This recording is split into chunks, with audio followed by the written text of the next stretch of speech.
Hey, hey, who's cooking? Doctor Who's cooking? Doctor Who's cooking something up with meat. So make a food, baby. A shit the pan, maybe. We could make another cussing recipe. We got a hot pot of beans and an order to fill. And I know Beach Space ain't got any chill. So Italian soda pop and spicy for me. If you wanna learn good noms and hang around and see, say hey, who's cooking? Doctor Who's cooking? Doctor Who's cooking something up for thee? And eggplant.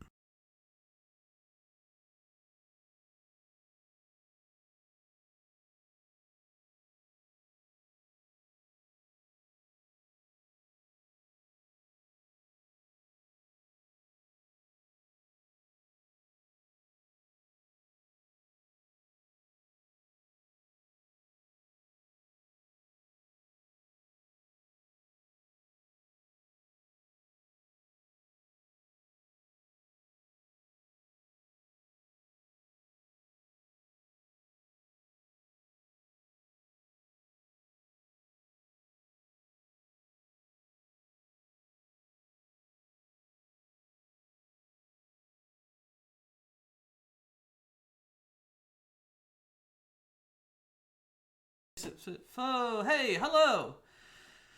Hey, at least it's not the recipe, pumpkin. At least it's not the recipe. Taking it out and plugging it back in, that always works. But yes, no. I double and triple checked. I went to 5 different stores to make sure I got everything I needed. Um, so I was given this recipe today, the Dublin Coddle, from our cooking club, and I'm just like, okay, I'm making this, and what better excuse to do it than on a Make Up St. Paddies. Speaking of Make Up St. Paddies, I need a generic Irish stout to go with this. Where is proper glassware? Whatever. Improper glassware. Whoever cared about those things. Here's theme song with the potato dog. Well, I am very sorry to Potato Dog. Let my friend know that I am cooking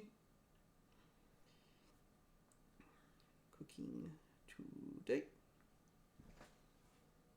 And my other friends, and I will begin cooking and drinking and having a grand old time.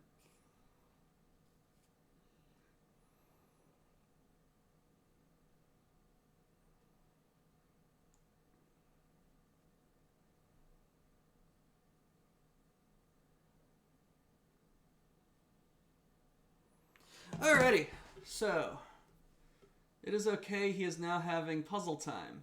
Nice. How to acquire glassware in Ireland. Go to pub, consume alcohol, stash the glass somewhere, and bring it home. You see, my brother, we went to the Hofbräu house near us when it opened. He ordered a Hefeweizen, and then he drank the Hefeweizen, and he stashed the glass down his sleeve.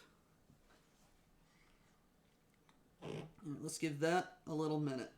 Alright, so the Dublin Coddle, or the Irish sausage and potato stew, is from All Recipes. The man who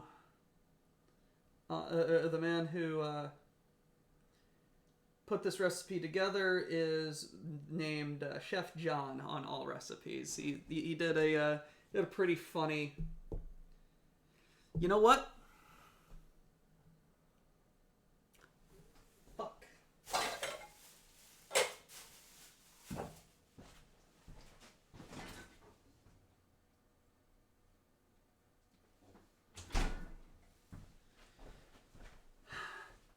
fuck did I miss onions?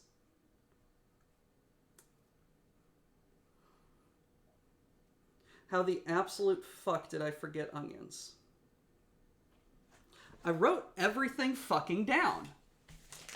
I wrote everything down.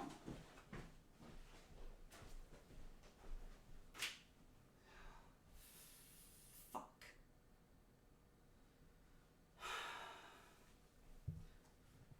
After my big fucking confidence. Alright. I'll be back.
You win this time, you fucking goddamn pumpkin.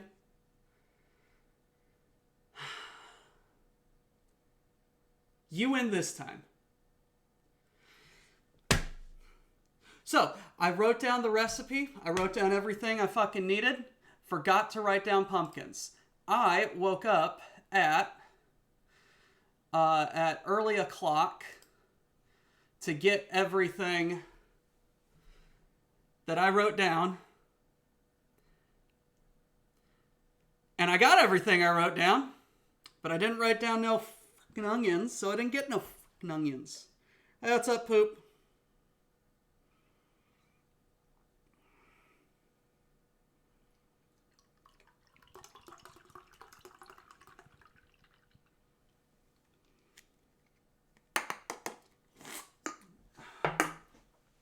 Need something harder than fucking stout.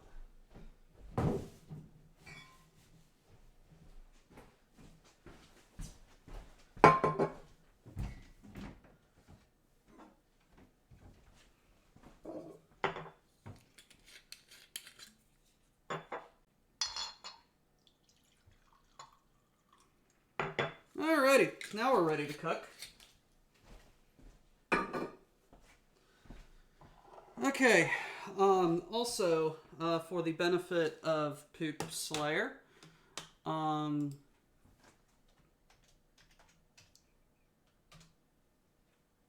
that the right one? How do we ping the aux? Whatever the link to, is it Discord?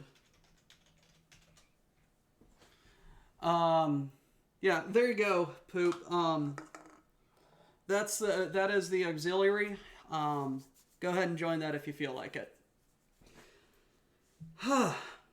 Okay, so to get started cooking, I need to chop some onions and I need to peel some potatoes and do a bunch of stuff. Yay. Yay for me. I'm still upset at myself. There we go. Let's not use that one. Let's use the nice ones. Because I have a nice one.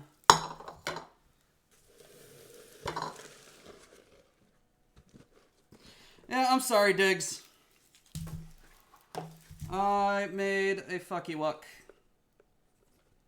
This needs to stop spinning. Right round, baby. Right round, like a record, baby.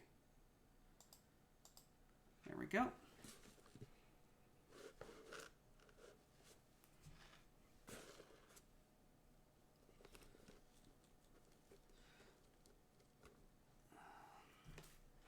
Let's wash my hands again.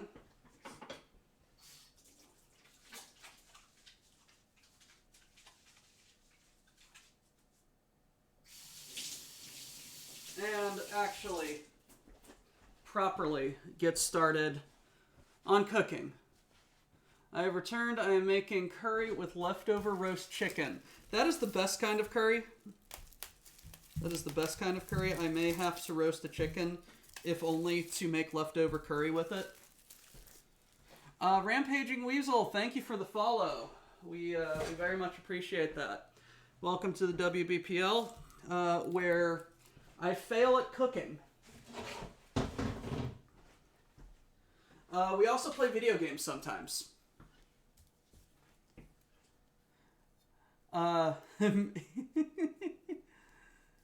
Roast chicken immediately started with the curry. Yep. What do you mean eat roast chicken? You mean curry chicken?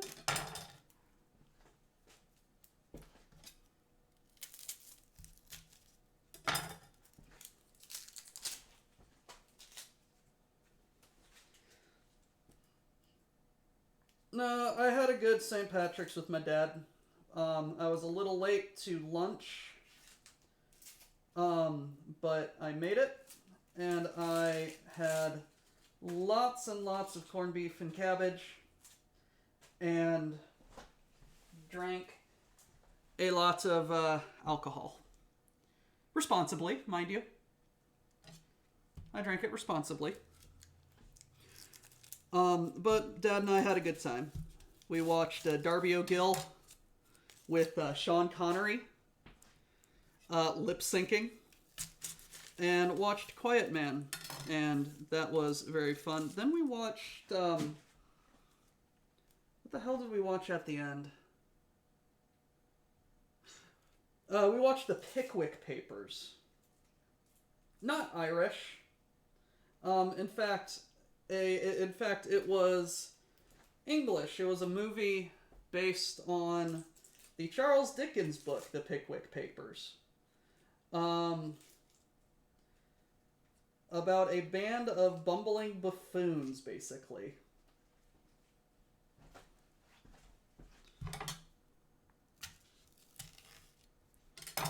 A bunch of a club of people who wanted to study humanity and be of service to it, and all of them were boasting about their achievements because they were, shocker, just regular old London gentry who basically didn't do anything. Being deceived by a charlatan was also funny. Personal favorite leftover turkey curry on the 26th or 27th of December because there's a mountain of leftovers from good Crimbus dinner. Yes! My dad likes doing Christmas and Thanksgiving sandwiches, in which he loads up literally everything from the dinner on rye bread, puts gravy on it, heats it all up, closes the rye bread, and there is leftover sandwich.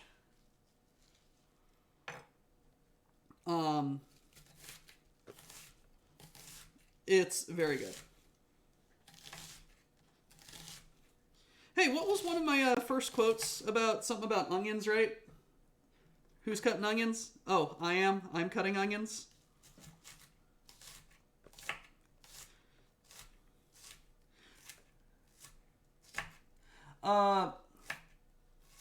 No, you are a little late, but don't worry about it. So was I. I forgot onions.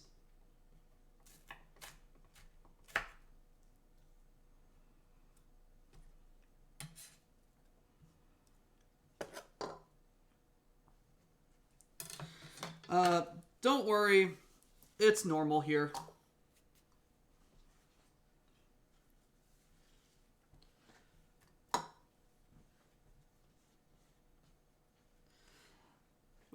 Also, my love for curry is proportional to my want to save money. Curry is a very efficient food. Put everything together, make a spicy sauce, serve over rice, very filling, very tasty, lasts a while. What's not to love?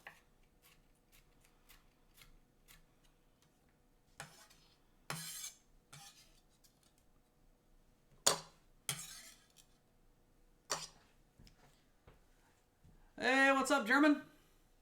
Also, I believe the quote was about you having your fingers intact and fingernails and such. No, someone did quote me saying, who's cutting onions? I am. I'm the one cutting onions. It's like in the 400s or something.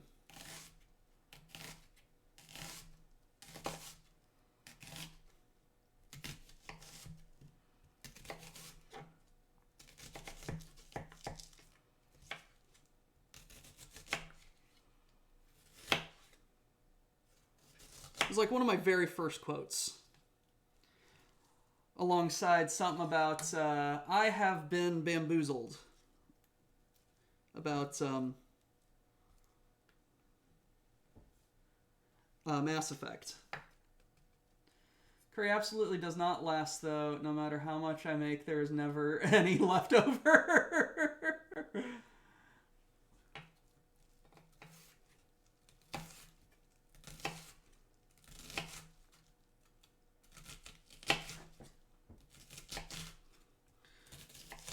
But yes, Pumpkin, you have commented about my apparent skill of keeping fingers and fingernails, despite probably having lost some of them in the past, given my propensity to find them with knives. Okay, so yes, Dublin Coddle. Dublin Coddle, or according to the recipe and video that I watched,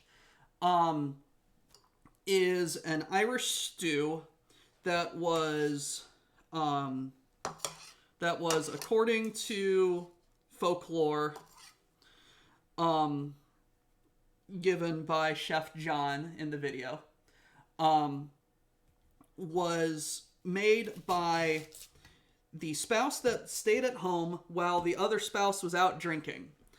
And they would put it all together, put it in the fire to coddle it. Coddle being a word meaning to caress and hold gently. Like you coddle babies, you hold them gently. So that when the spouse returning from night of said drinking would have something hearty to eat.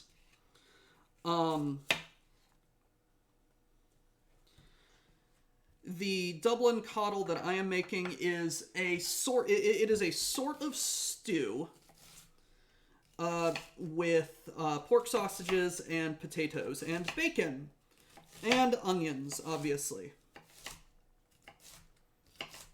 It takes a while, so I'm hoping it turns out very good because I am very hungry.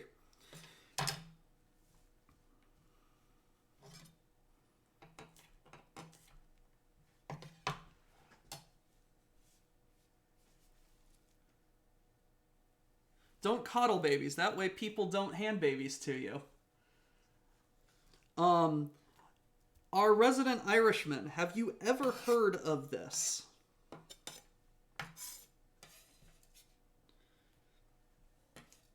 Potatoes, onions, sausage, and bacon. All good ingredients. I can't see. I'm crying. All good ingredients for a stew. Nope, and my mom's from Dublin.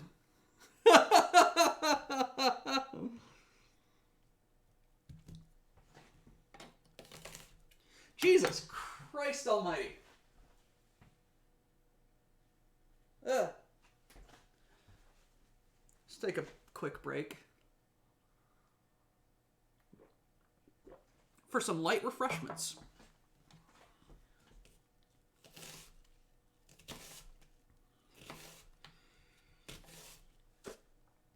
You can tell her you learned something new today from an American.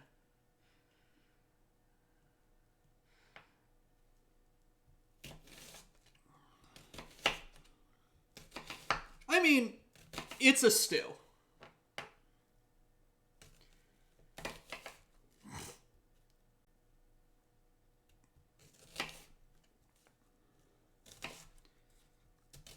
I'm also very happy that I am cooking today because I've been very sniffly and sick these past couple of days.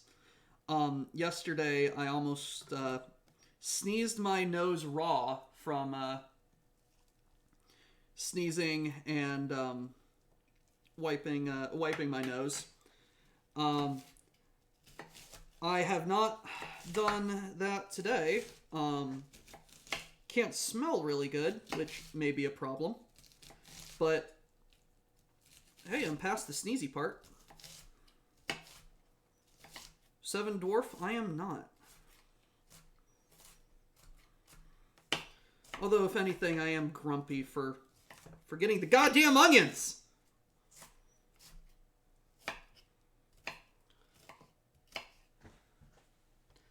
Yes, 'tis the season for the sniffles.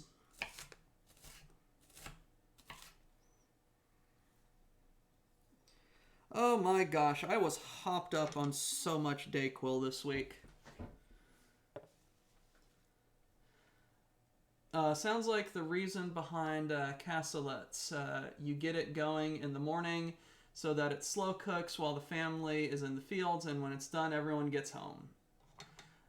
If your sense of smell is fucked, check your taste and maybe get a test for the plague.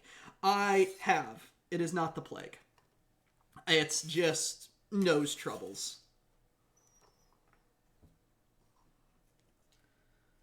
Yes, soda bread. Now with 100% less Coca-Cola.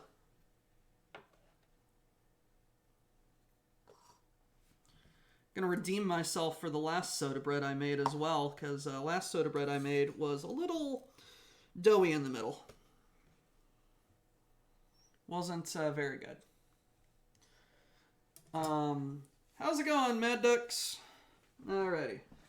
So, add butter, onions, pinch of salt. Let's also get these potatoes. I need another bucket for putting stuff in.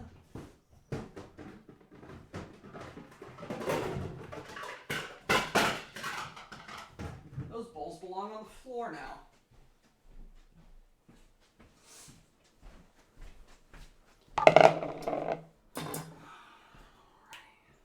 About 3 pounds of potatoes. And about how many potatoes does that equivalent to?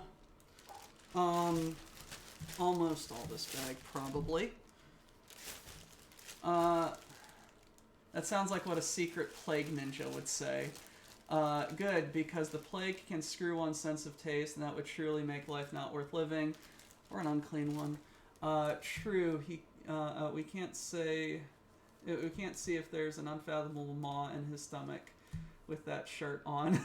I mean, if life terribly isn't worth living as it is, but without taste, yeah, flat out jump into a waste bucket and set it on fire. How many potatoes is the answer? Is yes, and you know it. Yes. What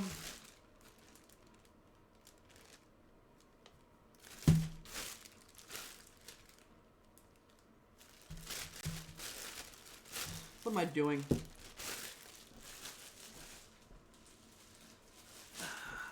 All of the potatoes. Well, most of the potatoes. Only make sure the neighbors don't see the floor pie. It's not floor pie, it's bowls. I dropped bowls. Alright, let's get my absolutely stupid potato peeler. Because I haven't bought a better one. And start peeling my potatoes how I was shown by, was it you, Pumpkin, or was it Mr. Toilet Obliterator, who said, hey, don't be stupid, peel them like this, don't hold them in your hands. And look at this, it's working very well. You know, if anyone was listening in on this conversation, they'd be just like, who the fuck are these people talking about? Toilet Obliterator? A chef? I don't want to eat his food. Lost my sense several times due to a tumor. It's no big deal. You just start eating Cajun food. Oh, man. I hope everything is okay for you, Mr. Morgan.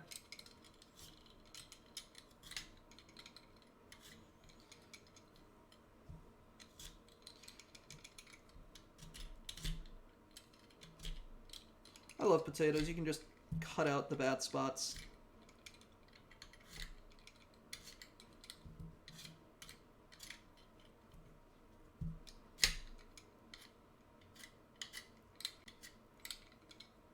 I can't recall if that was me or Toilet, but I do have some recollection of that talk. It was the last time I made an Irish stew, because I was complaining about dropping potatoes into the waste bin, and someone said, "Well, just cut them on the cutting board." And so I did, and it is very, very good. It goes in there. I will throw the leavings away. That terrifies me. Oh, yes. Also, Twitch chat is being very uncooperative shit because I'm using a VPN, so I may disappear at random. Oh yeah, it's benign growth, and it's gonna come out. Just makes my life weird. Well, cheers to it not being anything, man. Let's hope it stays nothing. Ugh.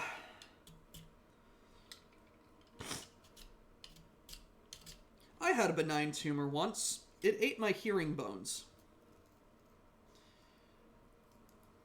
And if it would have been allowed to keep growing, it probably would have eaten my inner ear.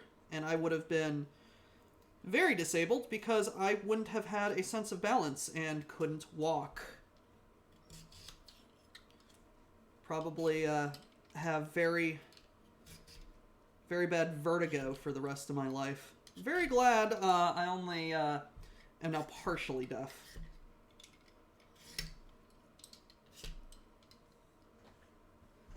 Reminds me, I need to put a Guinness into the fridge for later.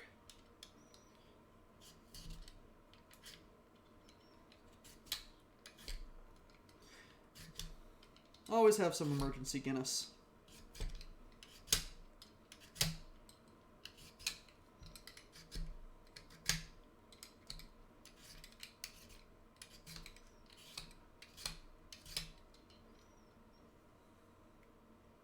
Actually, fun fact, my vision has gone completely grayscale twice, just like Tex has. He doesn't know it, but he sees way more detail than we do.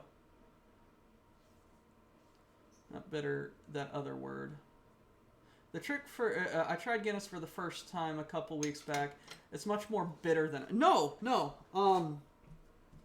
It is a very bitter beer. It's a stout. It's very Guinness. You asked your mother about Dublin Coddle. Not a fan, apparently. Okay. Hey, I'm trying stuff.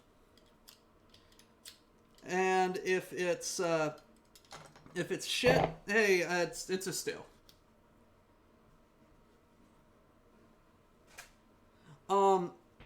I like stouts. I like dark beers. I like that bitter. Which is very funny because I don't like IPAs. I don't like that bitter hops.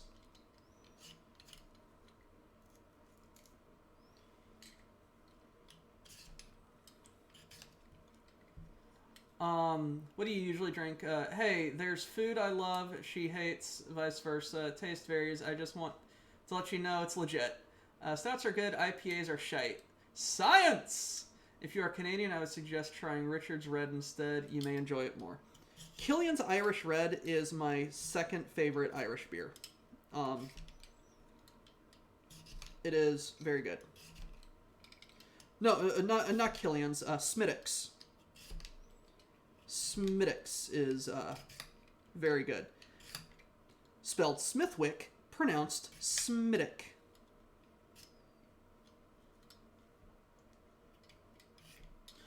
Pils beers also taste better than IPAs because they're not hopped to all get out.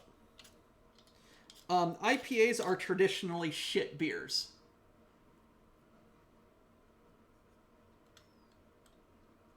My bear words are no good in English. Beer words.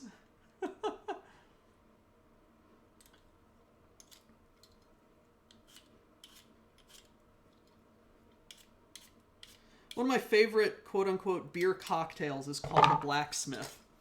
And it's half Smittix, half Guinness.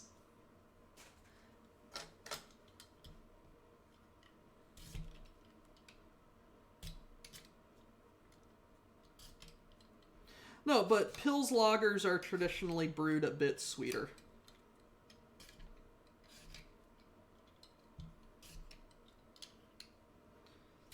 Hefes are very weedy and sweet. Guinness isn't bitter like IPAs, though it's still bitter. It bites. You drink it and you're just like, ah yes, this is beer, not bread water.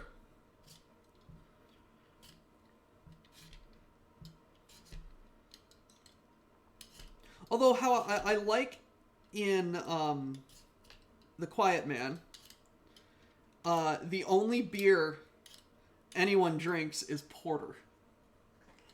I like a nice amber ale, but they are so calorie dense that after 2, I don't want to eat for 3 days.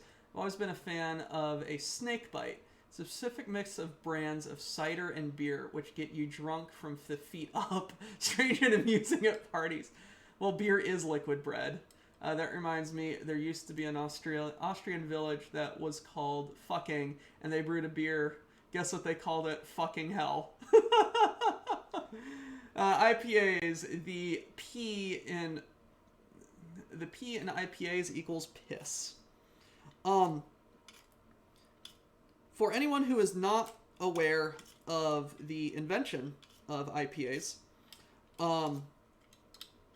IPAs were created when the East India Company, I think, wanted to transport beer long distances, or it was the British Empire was shipping beer to India. I can't remember which. Either way, someone needed to ship beer a long, long way away, and it needed to keep. So they loaded it up with hops as a preservative, and also to hide the taste of bad beer. So IPAs have a very long tradition of being shit beers.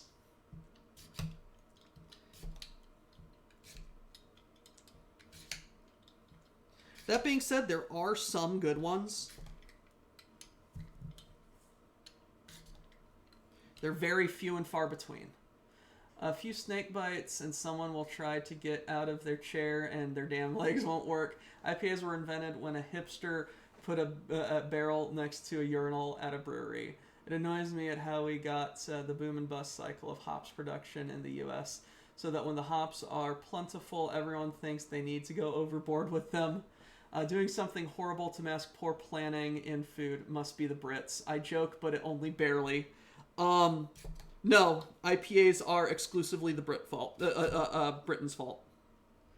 Where I live, we've had a huge influx of craft breweries. Problem is there really isn't that many brewmasters in the province, and holy crap, the quality is wildly variable.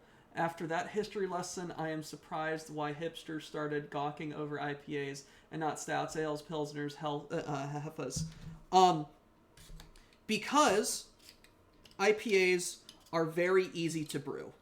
They take a very short time to brew up, and you can mask shit flavors with lots of hops. Not kidding. That is why. They are a very easy beer to make. They're very quick to they're very quick to ferment, and you can mask the flavor. That's why. Every microbrew starts with an IPA and then they branch out. Unless you're Elysian, and then you just exclusively do IPAs, and most of them are actually pretty okay. Yish. They did it ironically. I'm fine with craft brewers. I'm disgusted that so few make stouts. The bastards. right. I like a beer dark as used motor oil and malty enough that it tastes like an oak barrel full of poor life choices. I did once find a good craft stout. The company was bought out, changed formulas, and was fifth ever after. You can't mask shit flavor, that's why they taste bad, being IPA. So IPAs are basically brew apprentices' first batches until they figure it out. Essentially, unless they decide to make it their life's goal to make a good IPA, which is an oxymoron. I'd be fine with them being scared of stouts if I were at least get more dark ales and stouts. There is a craft brewery near me by the name of Schlafly. This is narrowing down my location. And they make on rotation an oatmeal stout. And a coffee stout. The oatmeal stout is very bready because it uses oatmeal. But it's very bready, it's very heavy, and it's very tasty. The coffee stout is a very bitter affair, but has some lovely coffee notes in it due to the coffee. They do their stouts very well. They have some darker beers on rotation as well that are still very good. Oatmeal stout is great stout. Wait, coffee stout? Yes. Someone said I live in a blue... Doc, we all know where you live. Your house is a blue police box. Guinness did a coffee stout, and it's really good. Give oatmeal stout now, please. So, I will bring oatmeal stout to the meetup if I can find it, Mr. Ducks. It's very good.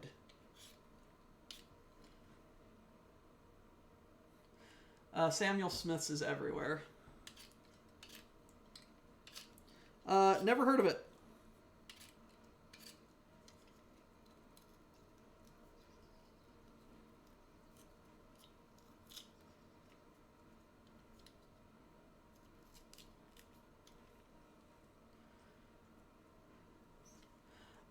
I do like porters as well. I like my dark beers.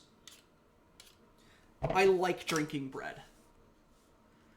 What do you do, Doc, is you walk into that brewery with a big bag of cash in one hand and a hammer in the other and demand an exchange of stout for either money or wanton violence.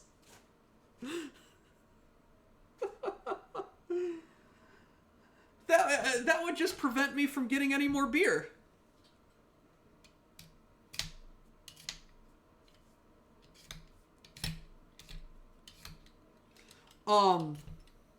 Ooh. I went to their brew house. They have a brew house and restaurant. And I bought an imperial stout. And this stout was, I shit you not. No, I didn't buy imperial stout. I bought barley wine. This barley wine was... And that guy is driving down my road the wrong fucking way. It's a one-way street, you fucker. Anyway, the barley wine was, I shit you not, 15 ABV. It was literally beer wine. The imperial stout was about 14.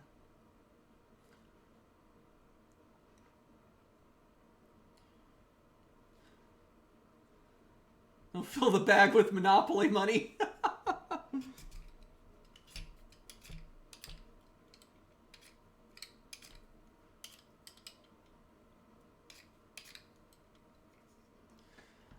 Cue sound of crash and a tire rolling through the shop behind Doc. That'd be very impressive if it made it into my fucking house.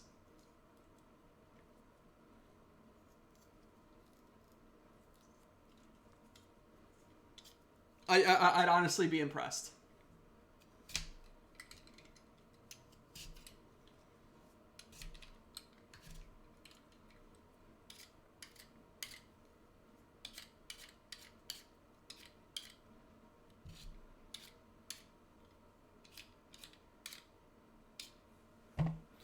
Alrighty, one more potato. This is how we learn Doc is about to get swarmed by some shit-posting VTubers. That or Twitch is sending the admins in because we're not shouting enough at each other. Alright, we're yelling at each other over our beer preferences.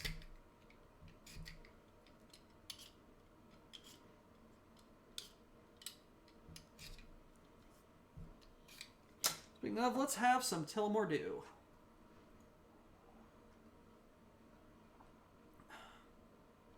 Woo! Very sweet. Very sweet in the mouth. Very good burn going down. Kind of smoky on the aftertaste. Giant undercover panel truck that says TOS. Hey, didn't the BPL make some sort of beer before?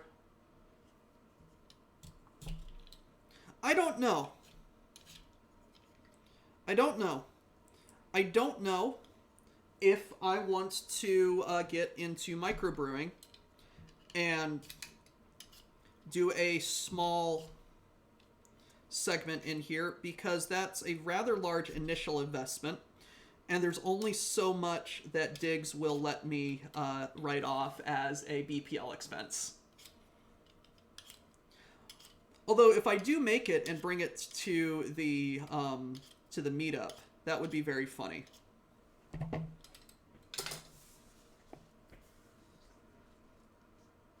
They have a glass case with a claw hammer in it. It says, in case of TOS, break knees. Doc, if you get into microbrewing and you make an IPA, after this insulting time, I shall mock you endlessly. It will be well deserved.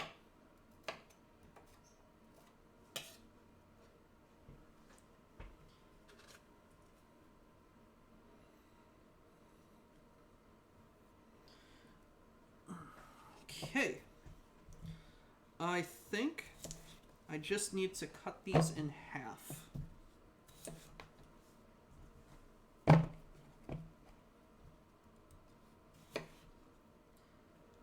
Or so help me, I will steal your chef's hat.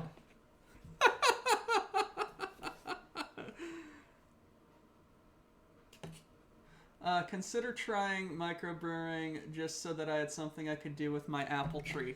Fucking do it, man! Make apple cider. Fucking make Applejack. I'll fucking drink it.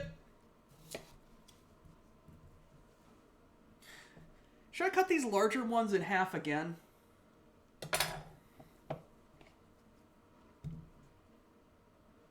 I should probably cut these larger ones in half again.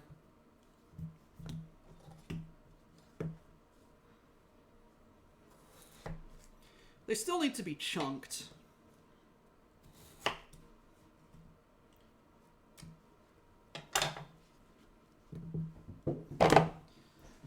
Stupid floor potato. 5-second roll. You should see some of the shit on the Manners counter that we call alcohol. We have... There's a vodka on that shelf. From South Africa. Called Tutti Frutti. It smells purple. It tastes like Jolly Ranchers. And has, I shit you not, fluorescent chalk beads. You put it under a black light and it fucking fluoresces. It's vile.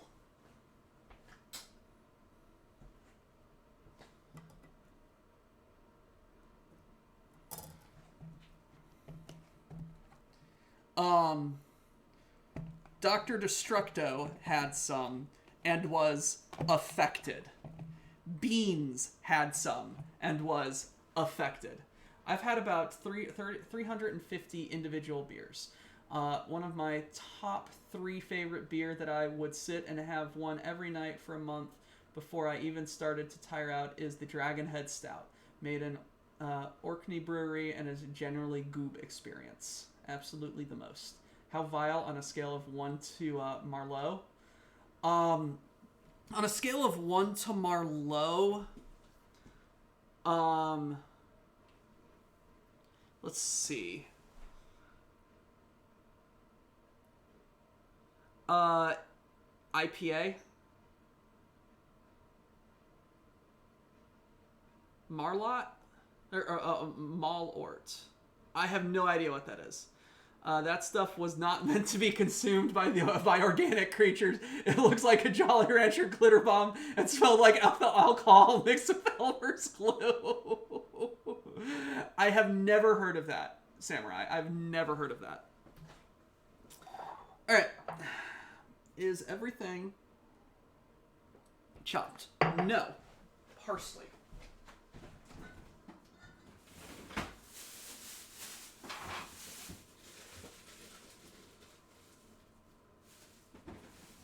And a handful of carrots. For snacking, of course. Malort is legendary bad on purpose. Oh. Gotta start your rice. Do it.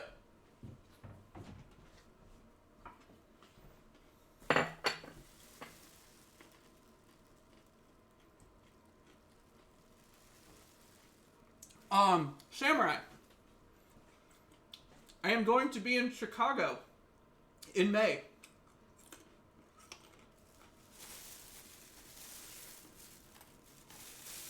Mad Ducks. I don't care what color it was. That stuff smelled like it was irradiated in space and flavor blasted by freaking accident with a comet made of various hard candies.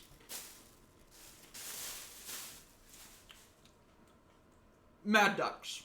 The wordsmith himself has described what this abomination of alcohol was. Not even an alcoholic on their worst bender would frickin' drink this in their right mind.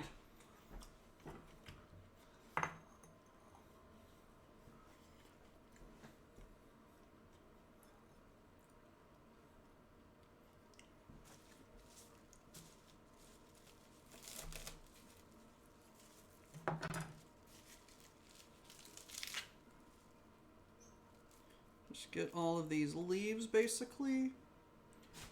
And let's choppy chop.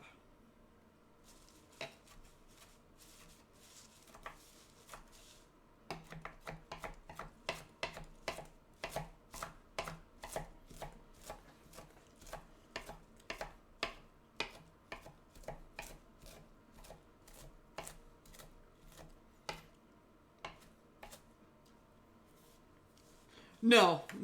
This was vile. It claimed it was vodka, and it was 12 ABV.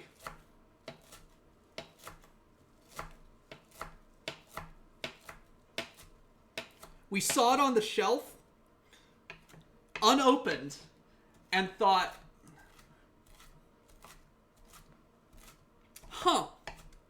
I wonder what this tastes like.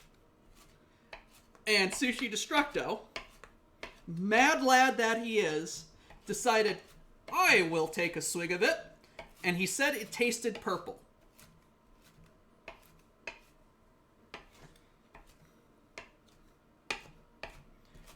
He then ate one of the candy balls in it.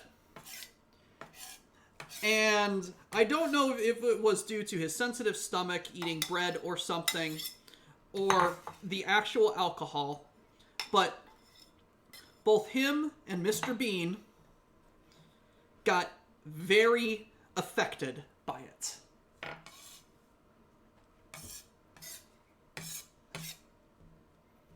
It was not good.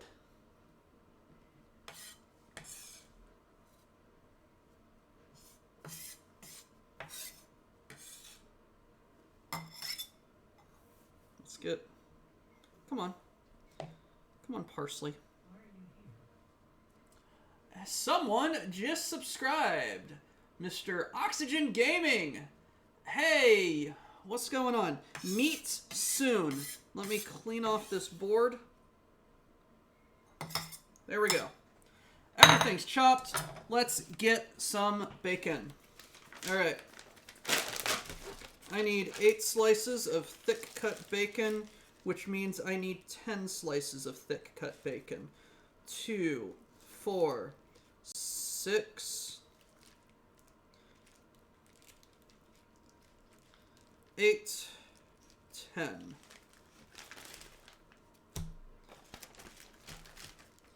Set this in the fridge for keeping.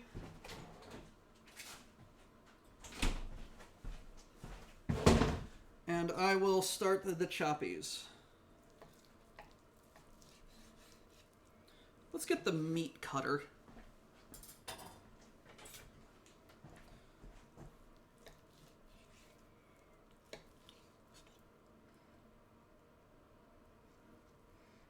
Hit by the planet Vegas. Alrighty. So all of the chops, I think, have been chopped, save for one thing. I'm just going to pop these into my Dutch oven. Very good buy. The Bed Bath & Beyond near me is going out of business. And I bought this Dutch oven for $30. It's a very nice Dutch oven.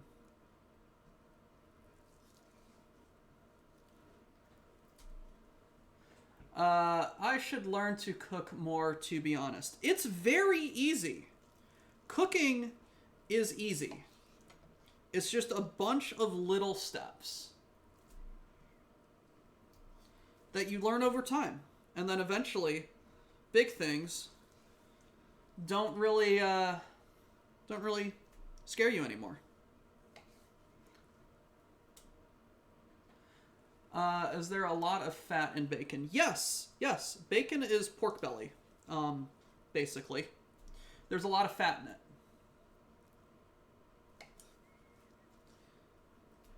It's supposed to be like that. Don't let anyone tell you otherwise. Also, bacon fat is probably one of the most fucking flavorful things that you can use to saute or to like fry things in. I need to make more bacon so that I can collect bacon fat, so that I can make a gumbo with bacon fat, because I really, really want to make a gumbo with bacon fat. Okay, so cook bacon in a Dutch oven over a large oven-safe pot with a lid over medium heat, turning occasionally until evenly browned. Add butter, onions, pinch of salt, and cook until the onions are soft and translucent. Add garlic, green onions, and cook, stirring for 2 minutes. Pour in beer, heat to high, cook, stirring occasionally until beer has reduced to about 75%. Beer is reducing, season with thyme, parsley, black pepper, salt, pinch of cayenne. Once beer is reduced, add potatoes, broth, bring to a simmer. Preheat to 300.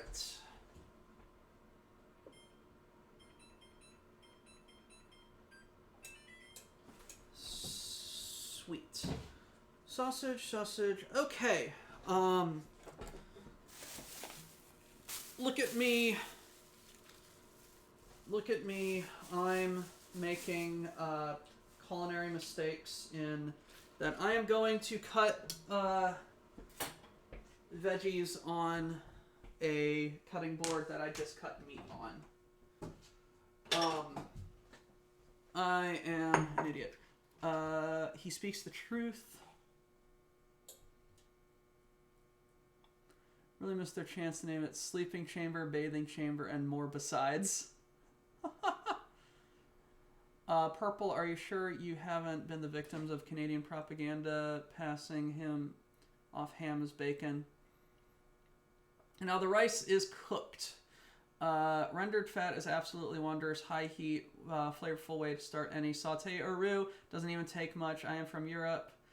From where I am standing, Canada, USA, and Mexico are more or less the same thing. Just odd stuff on the wrong side of the ocean. Alright, let's take this, put it over here. Yeah, let's just grab this one.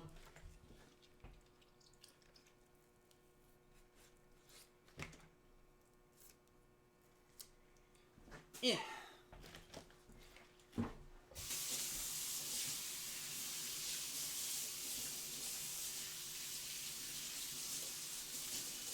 Rinse them off.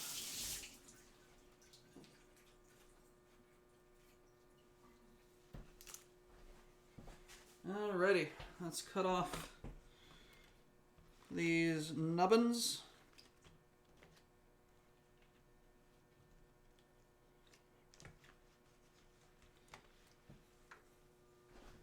Where is my... Here.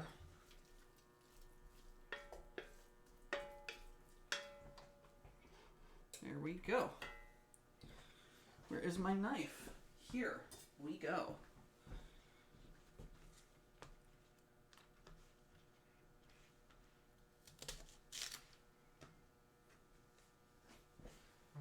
Toss.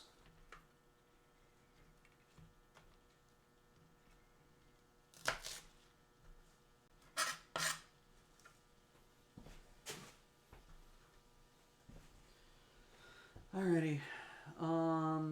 How much green onions? 1 cup. Plus more to garnish.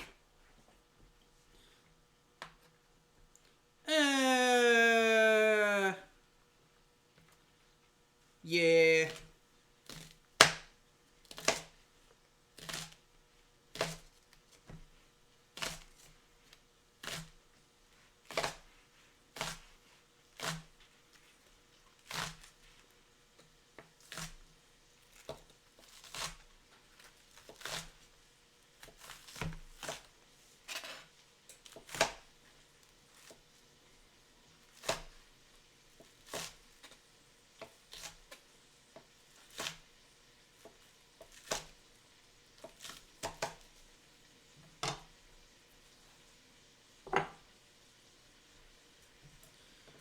More never hurt nobody.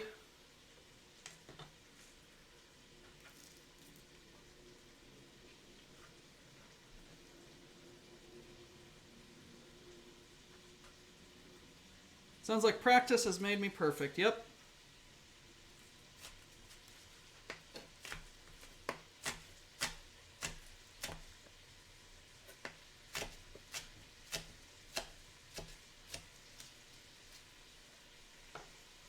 Alright, let's put this all in.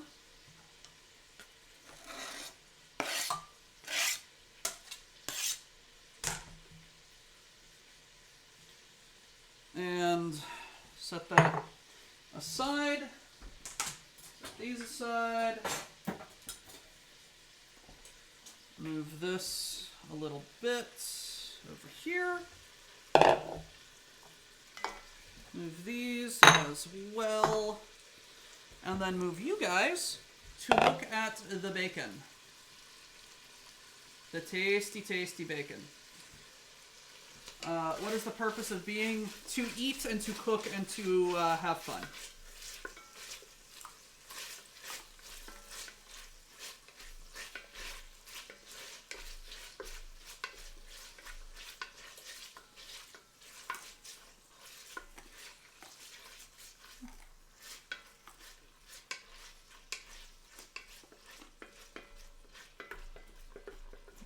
Hey. Yummy, yummy.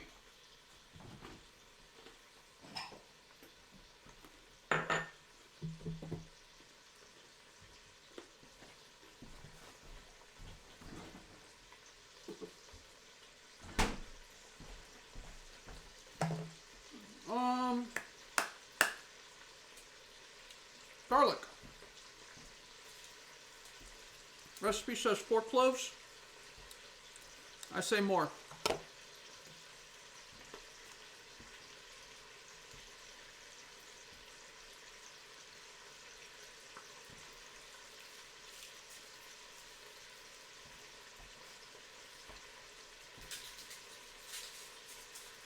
Lots of paper on garlic.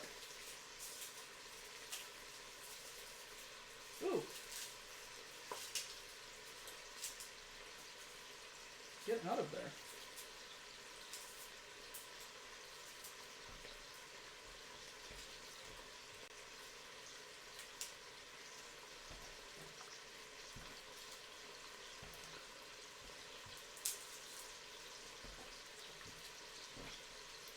Yeah, that's a healthy half head of garlic.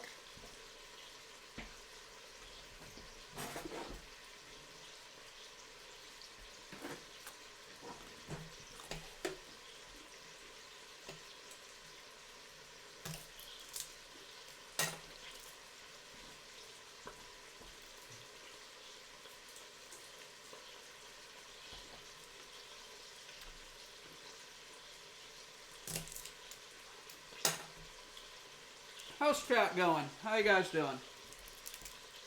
We make our own purpose in life. All life has requirements. Beyond that requirements, we are free to choose who we are. Very philosophical. Eat well, don't hurt each other, be kind to dogs. Right?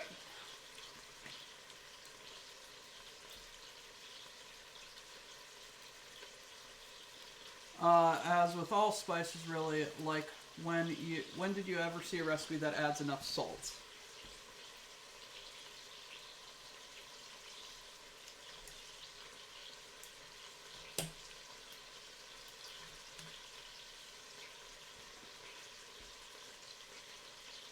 That's a bad bulb of garlic.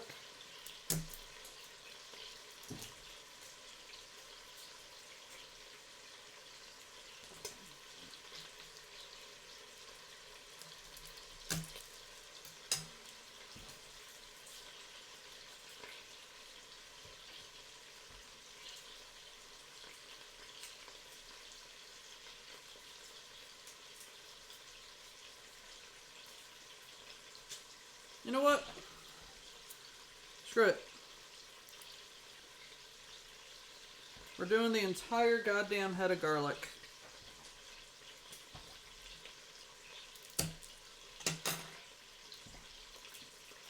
Just to get rid of it.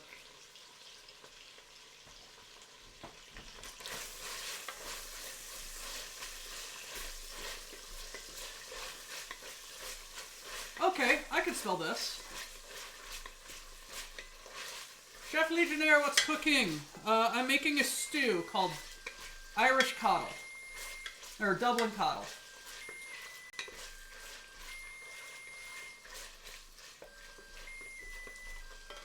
It involves potatoes and drinking. Ah.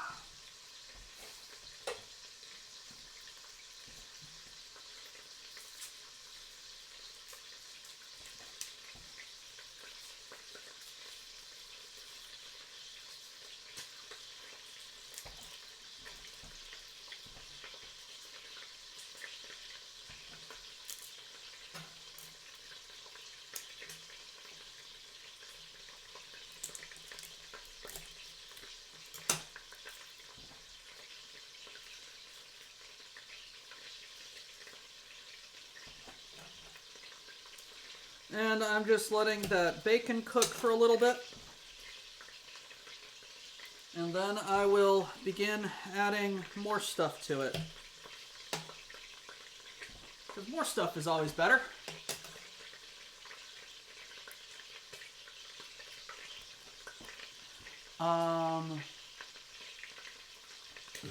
Something I can get behind.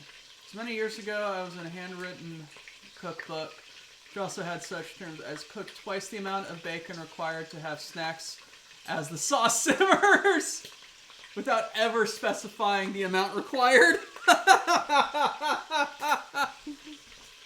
My kind of cookbook.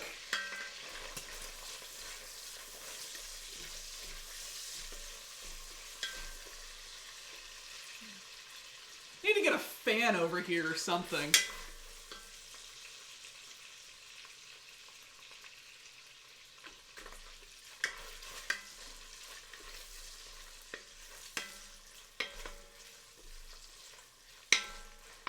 camera fog on food. Your bacon camera looks like the start of a sauna porno. All steam and a bit of flesh in the background.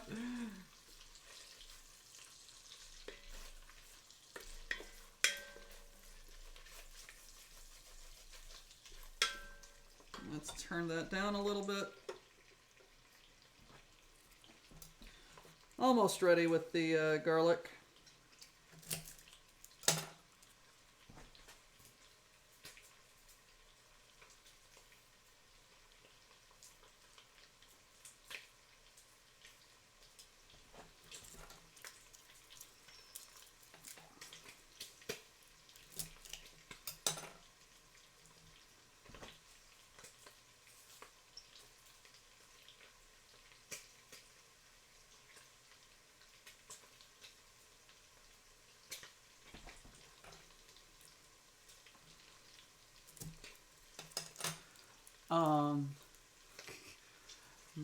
My pupper has come to say hi. Hello! Hello, pumpkin pupper. It is nice to see you. Well, know of your existence. You're most welcome. Please. Be welcome. Everyone, redeem pets so that Pumpkin is required to pet his dog.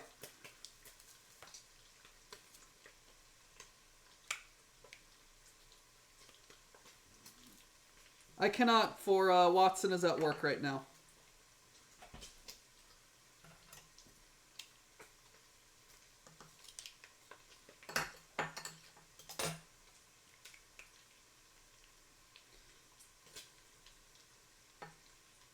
Pumpkin, you must pet the doggo. It is required of you.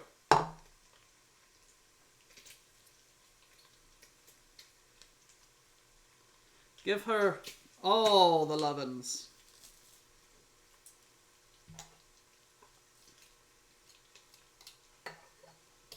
Ah, yes, the garlic. How much is enough? Yes. Same with potatoes.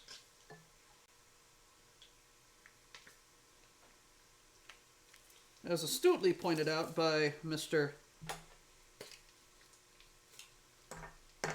Bacon, Mr. Pumpkin. Never enough. All right. There we go. Okay, is this bacon done enough?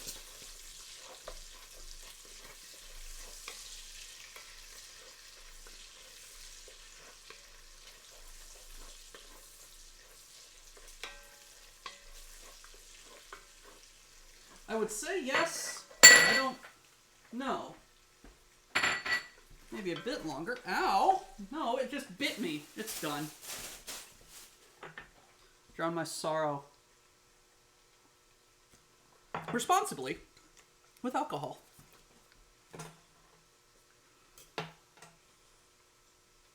What am I going to do with a tablespoon of butter? Ow. That was stupid of me.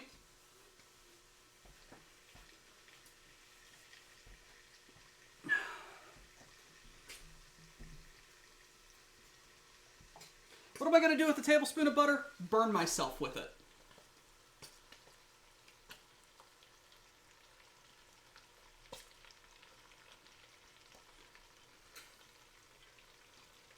That is what I'm going to do with it.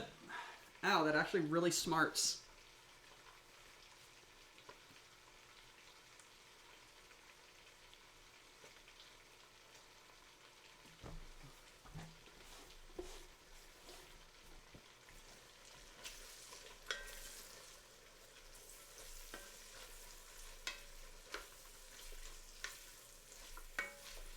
Speaking of work, I were given the option to go home early today, and we're 20 minutes shy of a full 40 hours at 1 today. Pleasures of having slow but steady work. Maybe the chef could have an apron. Maybe. Maybe. Oh. Ow. Yeah. a break. I will. Just a second.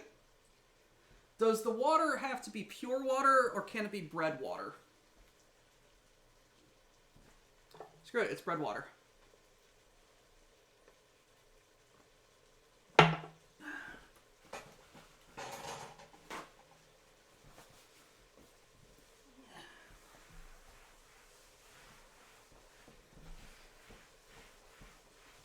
Please excuse me while I clean up a mess.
Okay.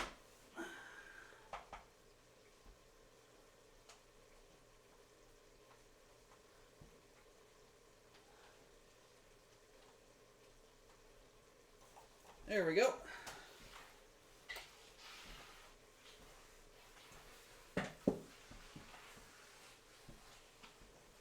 Cleaning up.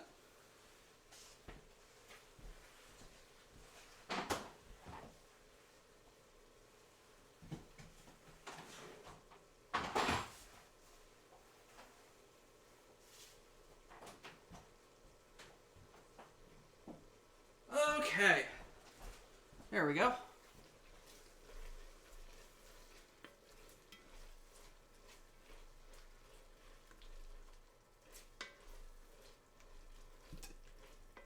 Okay, this actually smells really good now. What about a Star Wars May the Forks Be With You apron?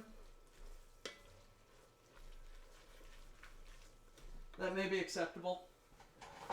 There's a TARDIS apron with lots of pockets. That would be funny.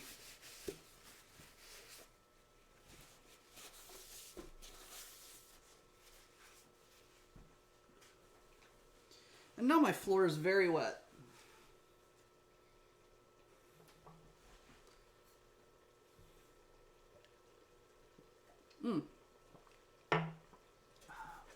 Cooking time, cooking time. Until the onions are translucent.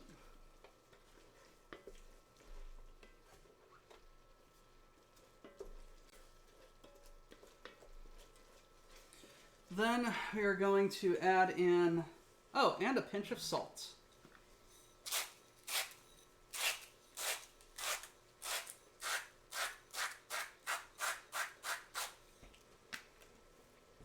It's about a teaspoon.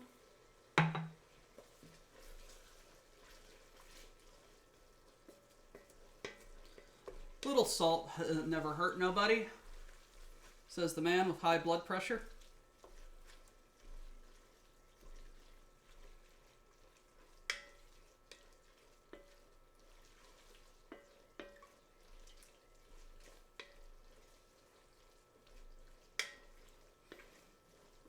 This actually looks very good.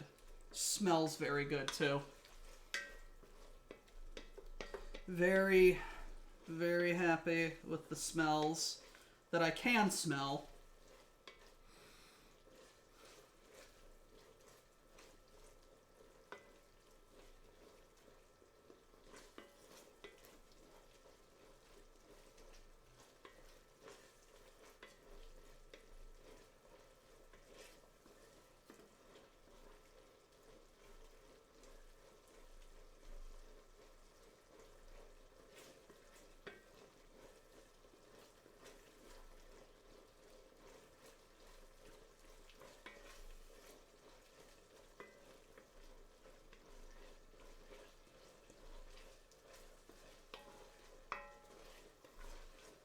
And chat is very suspiciously quiet. Y'all doing okay over there?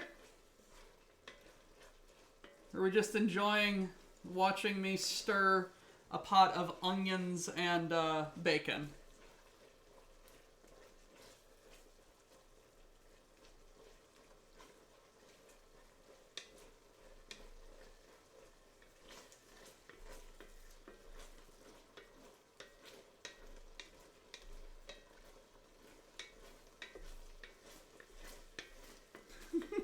Super duper dumb. Cannot wait. If you ever need someone to participate in the dumbness, just let me know.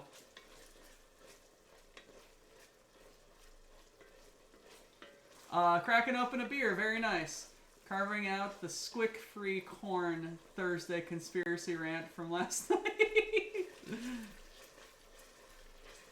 And now the rice rests for a moment before the curry is applied to it, and I show it a new home in my guts. Back from walking Mr. Potato Dog. Nice! Give Mr. Potato Dog some pets.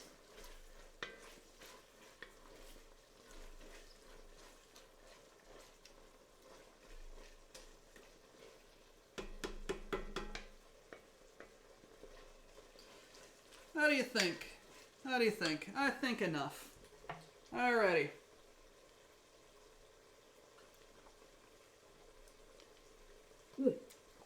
Alright. Let's get another beer. Partially because I want to drink it, mostly because it's required for the next recipe. This is Guinness. Extra stout. In a bottle.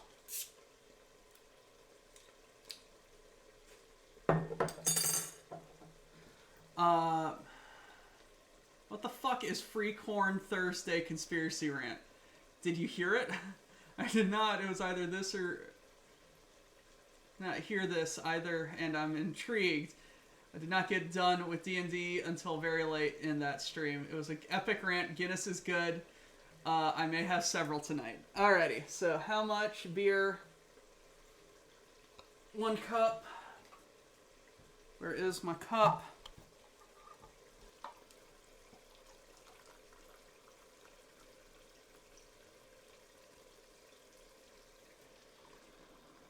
A bit more for flavor.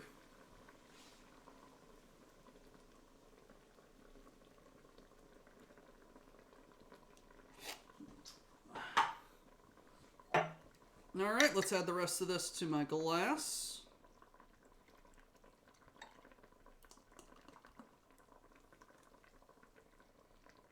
And that may be a bit too heady. But that's a good glass of Guinness.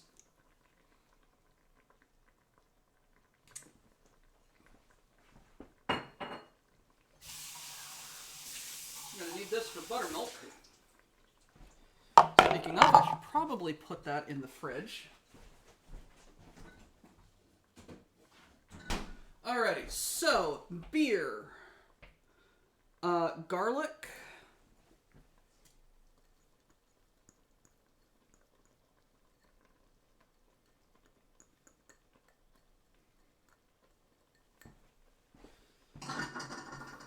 Green onions. How much green onions? About a cup. About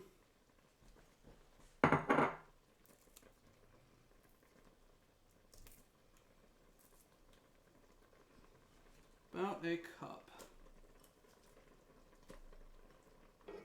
That's about a cup. There we go. No, there we go.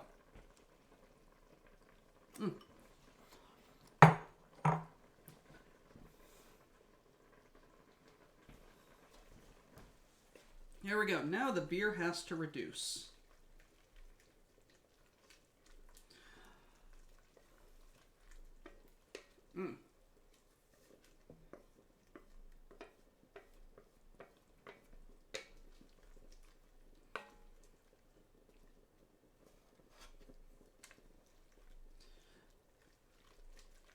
This looks good enough right fucking now. I'm not gonna goddamn lie.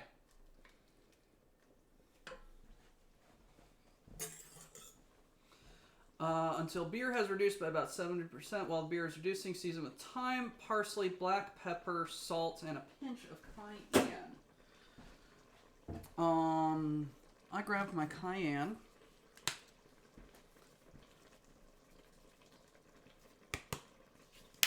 It's about a pinch. And one more for good luck. How much of the other stuff?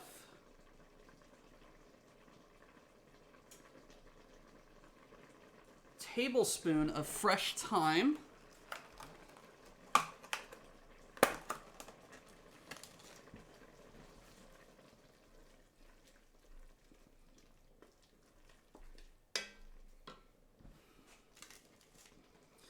Let's get our chopping board. Let's get our knife. And let's chop us up some thyme.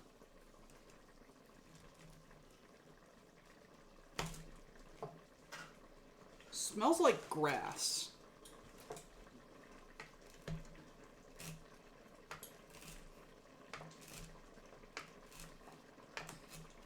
Smells very herby.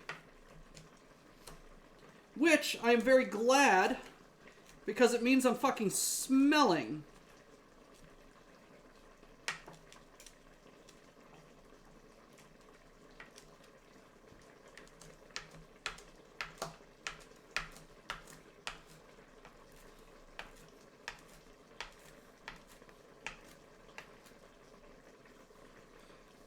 It's about a tablespoon.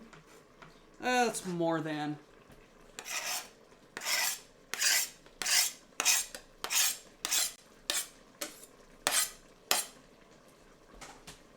That's good.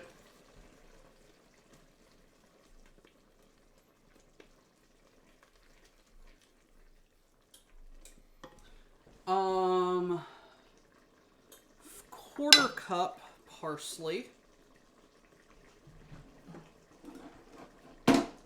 Quarter cup parsley. He says, dumping the entire thing in.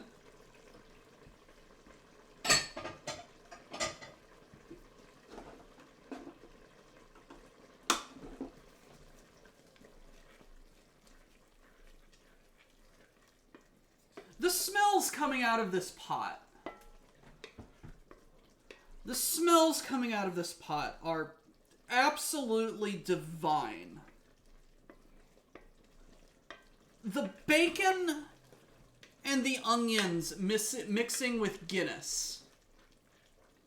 What do you call that? Get out of here, Poop Slayer! Oh my god, that is such a good joke.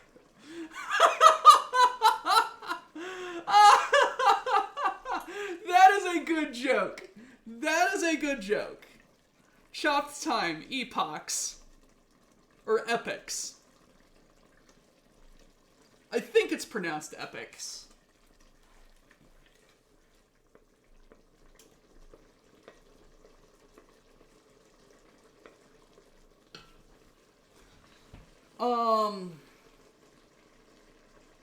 Two teaspoons of salt.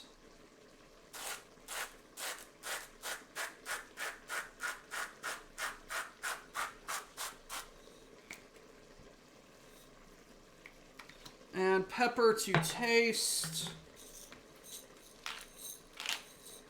Yes! Yes, you should, Mad Ducks. Upload it to YouTube. It needs to be remembered.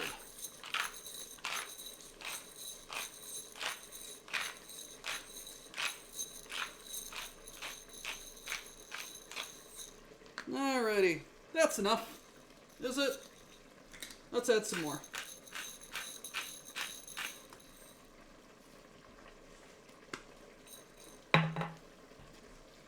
All bad decisions should be documented on YouTube for future enjoyment.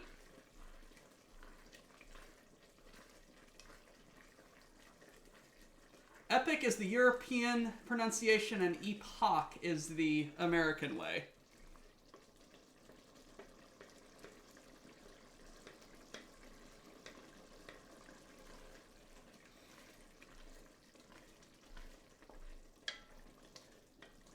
Oh my.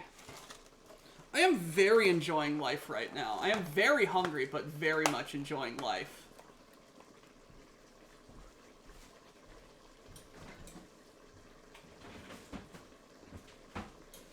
More carrots!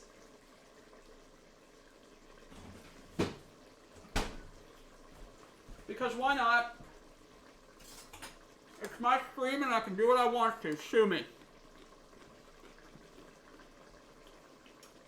Alright, the oven is set.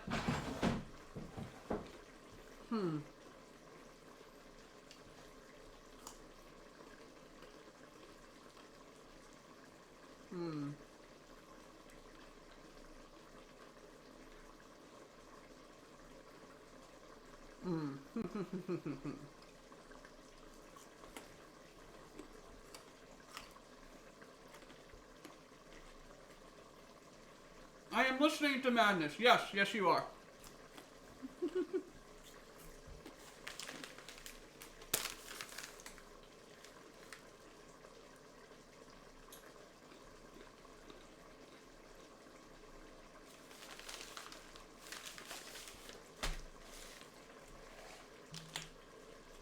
Did I even need my tablespoons? No, I did not. The beer has not reduced enough. It needs to hurry up.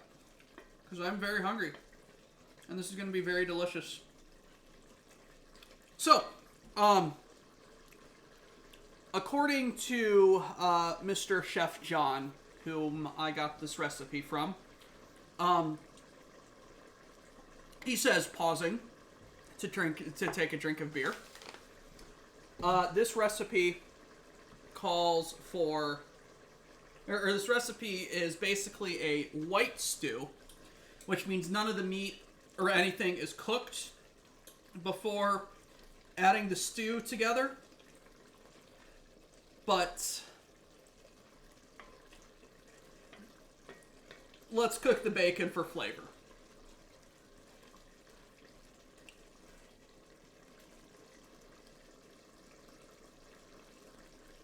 That's basically his pronouncement.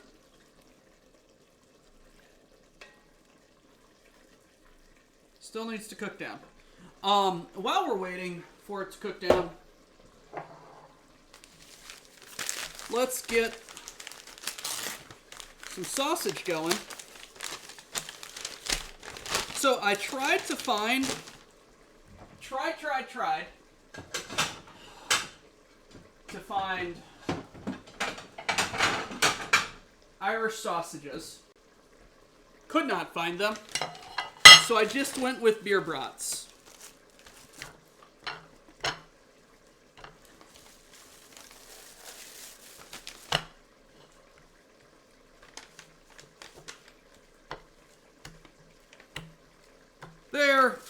They're okay. Bacon fat is tastiest fat and good for other ingredients. Yes. Excuse me. The beer seems to have gotten to me. The only solution is more beer. I'm looking at my stream, and it appears to be fogged.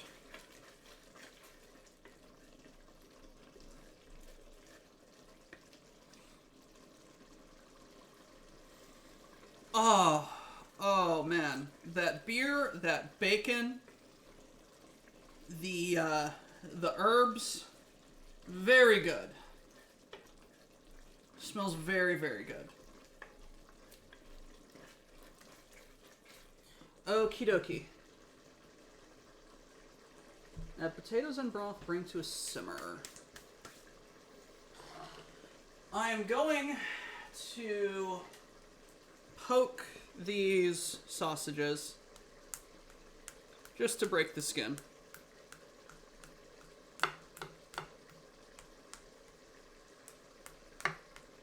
Just a little bit of light poking. Just the tip. That's what he said.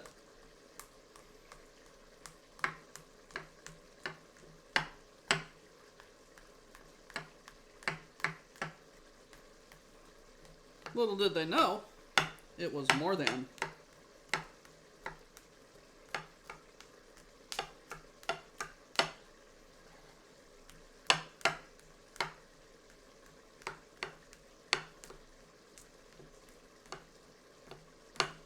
Very good.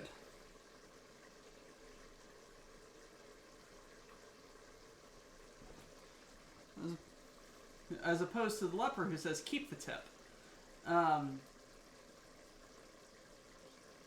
It is joy condensed into a dense block that holds and preserves on its own. That's not light poking. That's a London shanking amount of stabbing. Yes, call me Jack the Ripper, for I will stab you.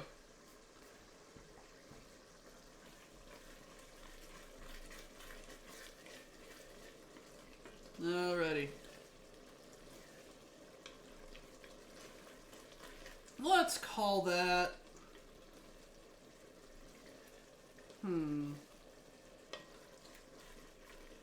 Let's call that about, like, 2 more minutes. And let's pull out my phone and look at the soda bread recipe.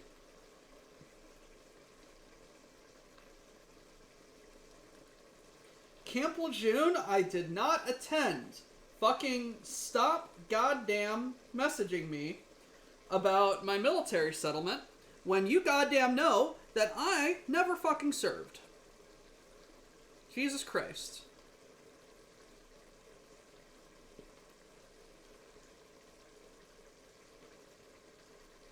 Come on, please.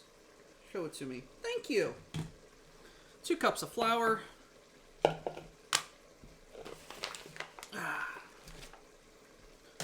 Like, what the fuck is up with that Camp Lejeune email? Is anyone else getting that bullshit?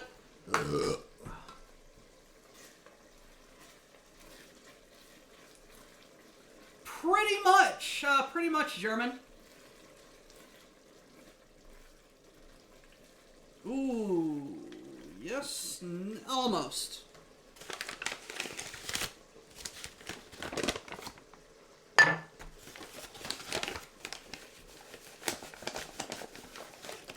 Okay.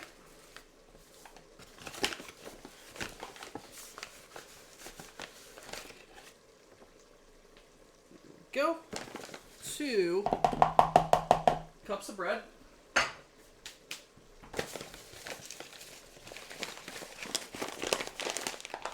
Put this away. Let's grab some more butter.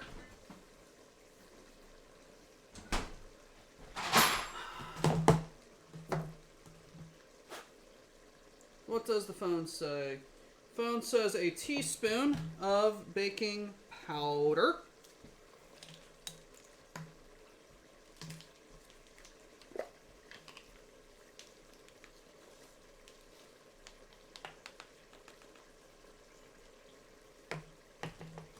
Half a teaspoon of baking soda. Stout acquired. Mein friend, Slancha.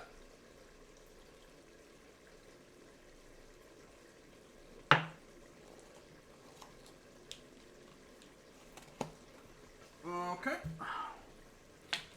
Now, gonna mix this up.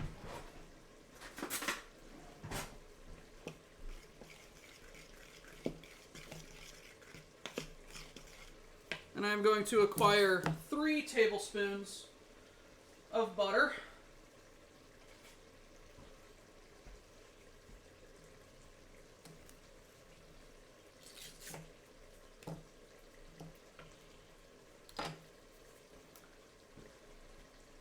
Basically, there was a serious water contamination issue for about 40 years.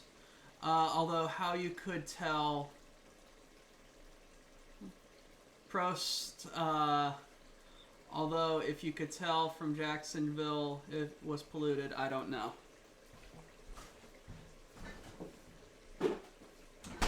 I was nowhere near. I was never near there during the contamination. They probably mean to spam my father, with whom I have the same name. But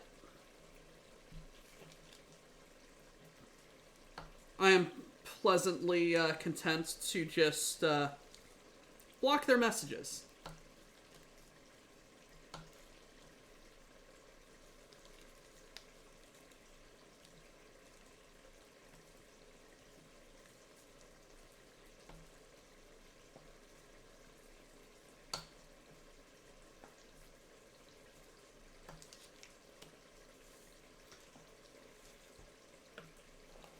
Yes, Jacksonville,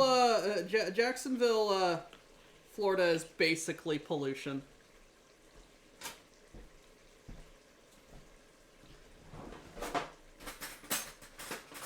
Okay, that is a lot of alcohol.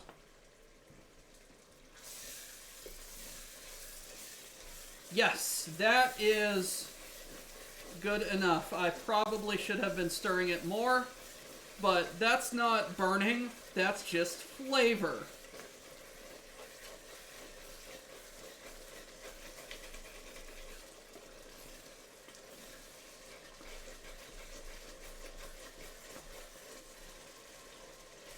Let's add in 4 cups of chicken broth. Oh, Jacksonville, North Carolina.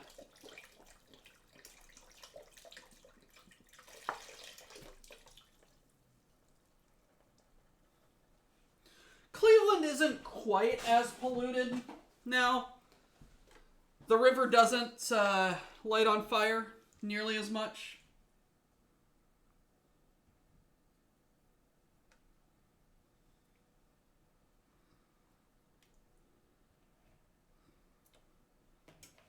Time to add potatoes.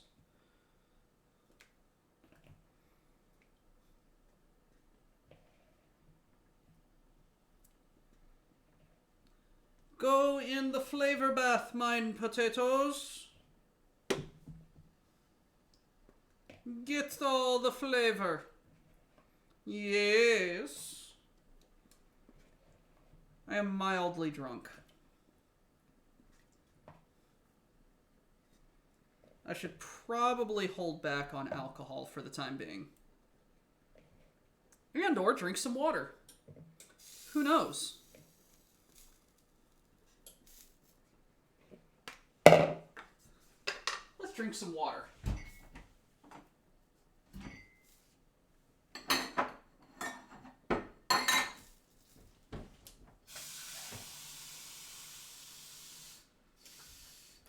There we go. Water.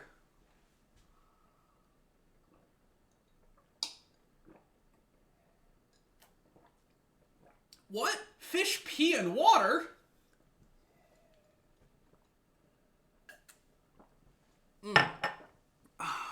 Good stuff. Alrighty. I'm going to cut my butter in.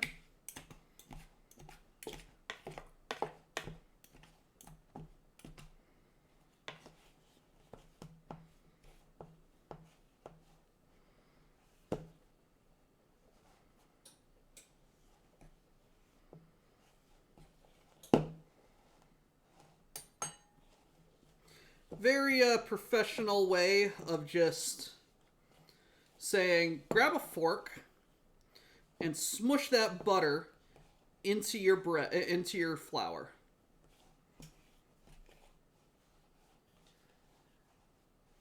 And bears scratch their butts on trees. Yet my furniture is still made out of wood. Good point. Good point.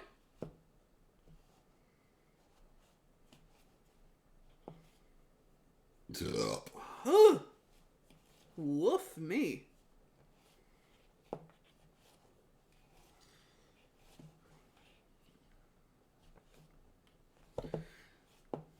Alrighty, let's move the sausages over here. Let's move you all over here to where you can see me attempting to be a pastry chef.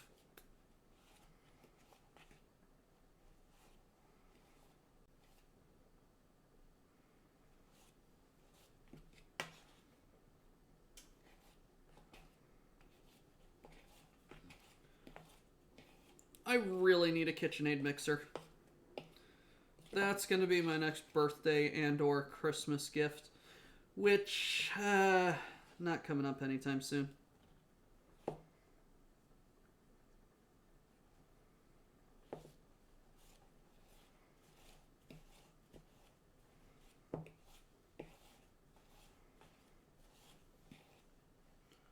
What am I trying to do? I am cutting the butter into the flour. Basically, I am just smushing up the butter into smaller and smaller chunks, and it's combining with the flour. It's an interesting process that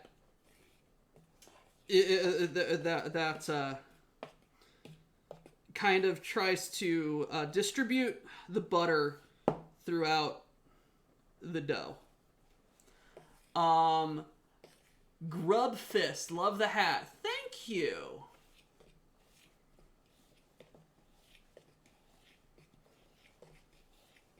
Canopus marching powder, right? Yep. 100% this is Canopus marching powder.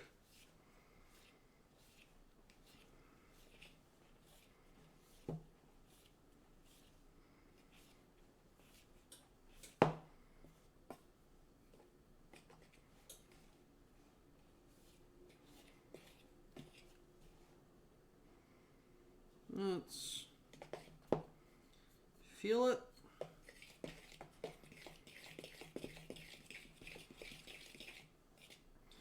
Does the mixture resemble coarse crumbs?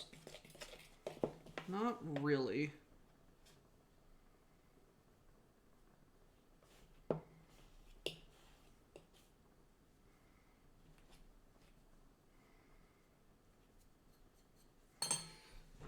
Where is my fun tool?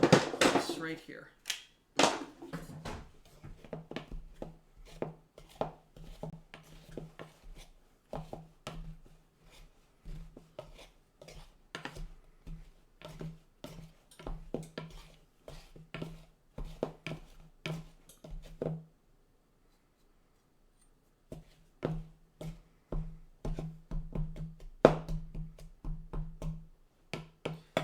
Acceptable. Acceptable. Alrighty, the next thing in line for the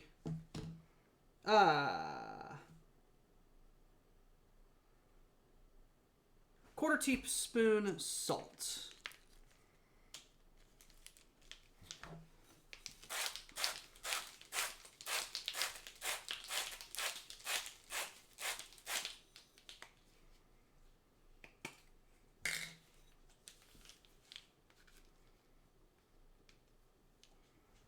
And the rest for flavor.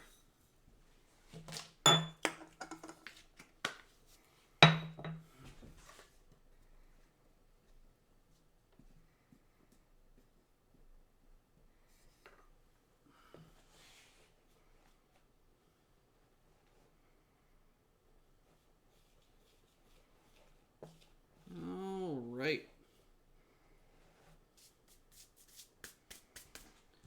Now I need to combine 1 beaten egg with 3/4 a cup of buttermilk.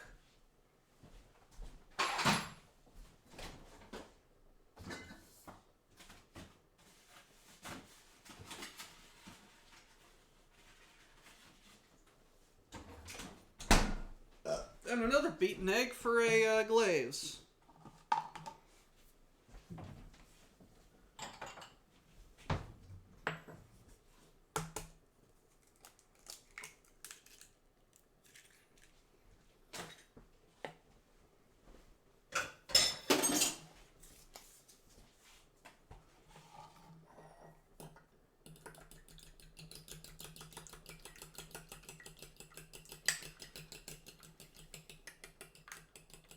Rob is selling soup. Nice. Technically, we didn't spend money on Rob's ass. He did that for a bet. For me, it's not a soup, it's a stew. I was not informed of that. Doc, you can't beat eggs like that. You'll get arrested for assault and battery. They'll whisk you off to jail.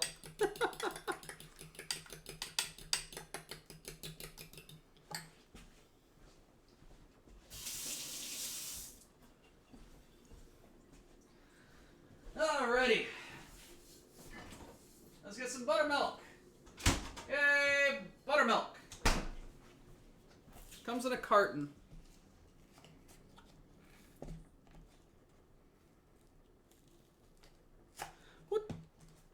What do I need to set the oven to? 375.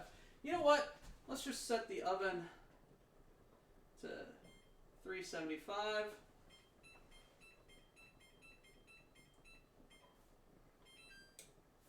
And call it that.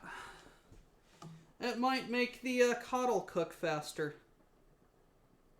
3/4 a cup. Add in the egg. And I need to use the restroom really quick.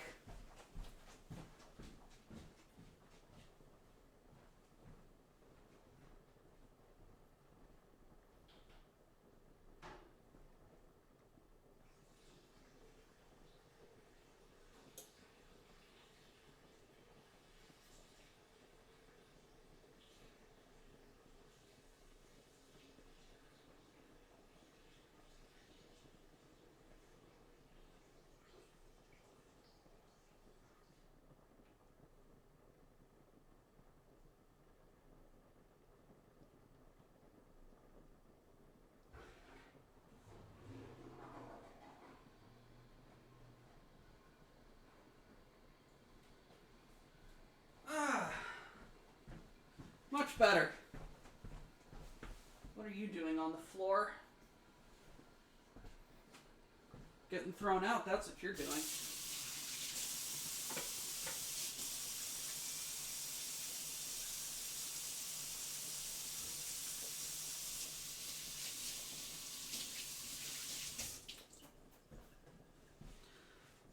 Alrighty, now I think I still actually needed this. Let's put the milk back in the fridge. Let's grab the baking sheets, baking sheets. Let's grab the baking sheets so we can bake some food.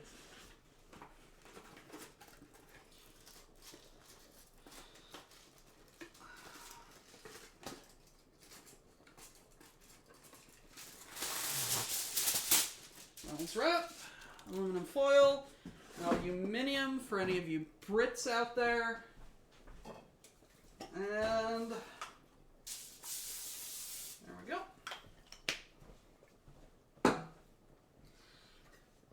Stew's back up and boiling. Mic, webcam, Dutch oven, food, etc.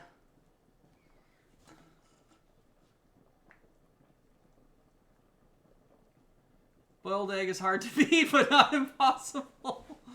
Exactly. We've spent good money on Dr. Chef. Well, I say for a bet, but it sounds better than the strategic bribery. But at this point, it remains, as far as I know, it was paid for out of Rob's pocket, not out of station funds. Mic, webcam, Dutch oven, food, etc. He's good peeps. Thank you, Diggs. I really appreciate it. Also, buy our streamers the games they stream if they don't own it. Help with personal costs as well. Just a good source to help people through tough times. Doctor Who's new hit album, Freak in the Baking Sheets.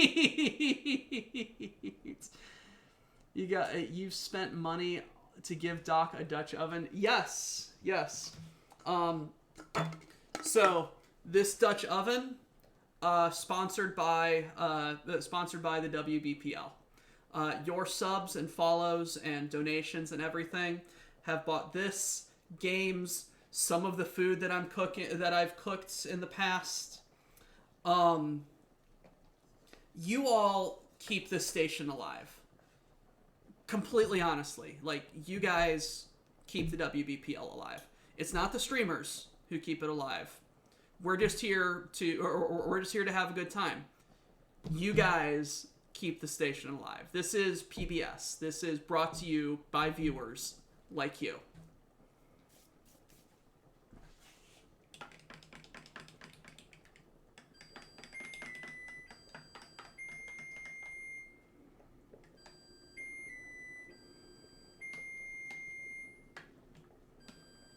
%, you guys have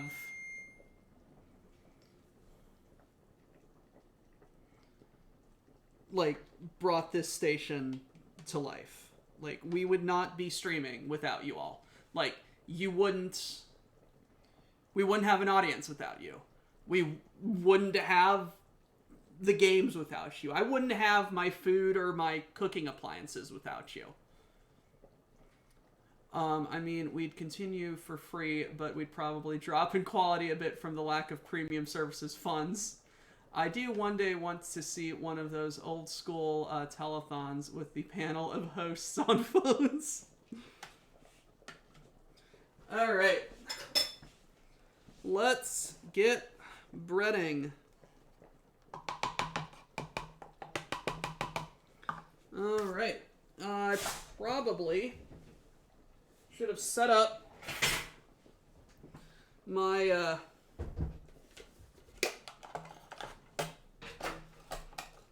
mixer ahead of time. Alright, add potatoes and bring to a simmer. That is simmering. I'm going to prick my sausages. I have pricked them. I'm going to add them to the pot with the other ingredients.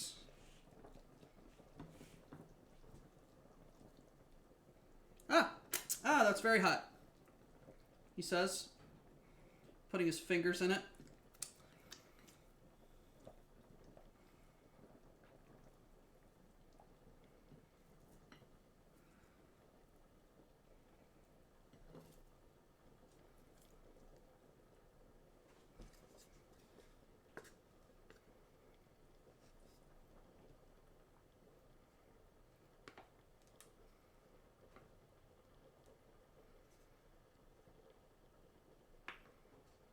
Okay, so one last look at this. I tried to make the sausages look pretty. They're too big, or my pot is too small. This is the last look you guys are going to look at it. I am sticking it in my oven for a very fucking long time.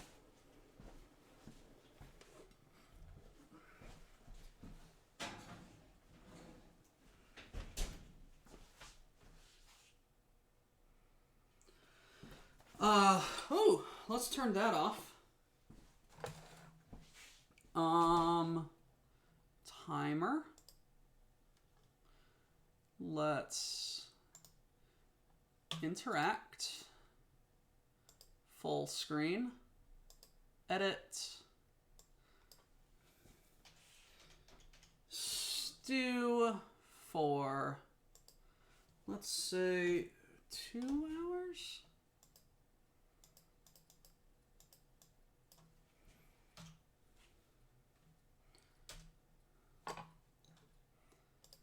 And there we go.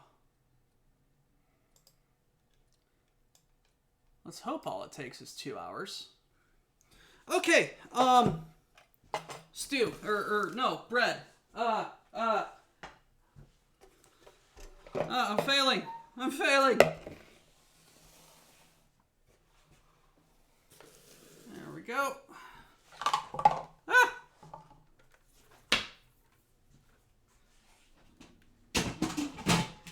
Everything is going exactly to plan, he says, with nothing going to plan.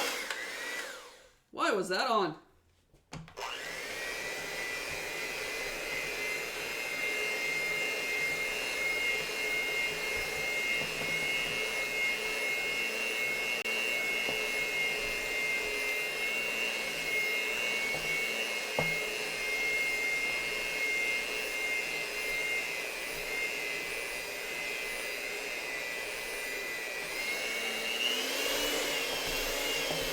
Let's bring this bread together!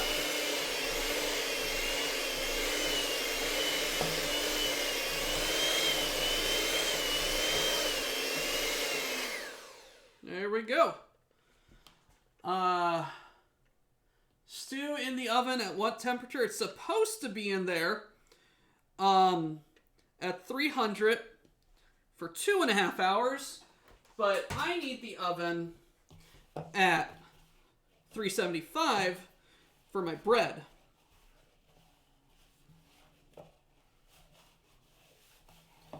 Just trying to bring it all together. What, sir, is identity theft, and shall I inform my team of legal eagles? Yes. The dough might put a strain on the mixing machine. Yes, it did. As it turns out, birds of prey are poor lawyers, so expect a lot of them to make up for it.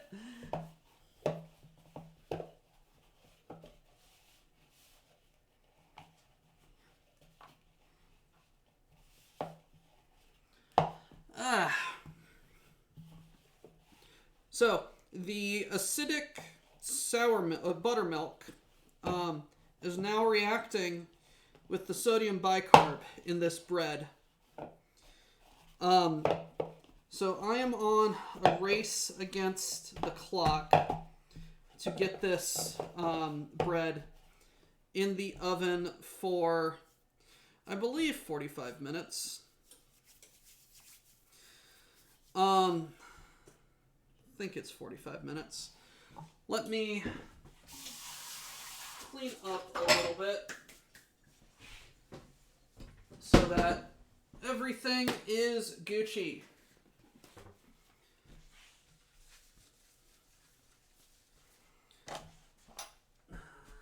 Boom.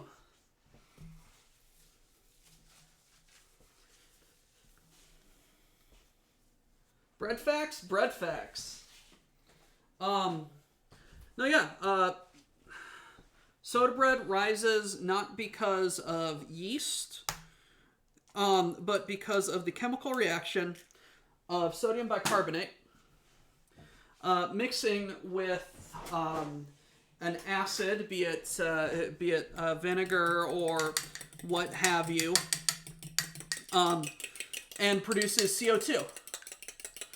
It is the method as to which cakes rise.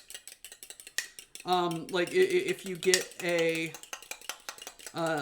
birthday cake mix from the store, that is why cakes rise. There is no yeast. There is just a chemical leavening agent.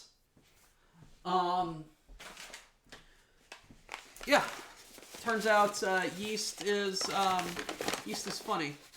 Got attacked by a peregrine falcon once. It had disagreed with my lunch plans. It is a race against time, Doc. You will have to fight for dough. Try to earn a crust in this uncaring world. Coming on this summer, soda bread rises to the second one.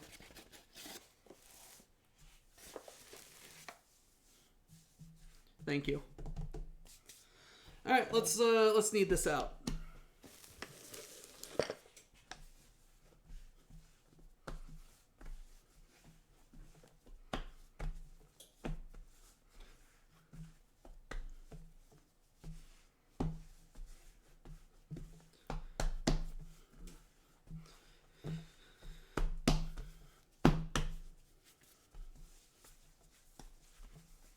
Let's knead this dough.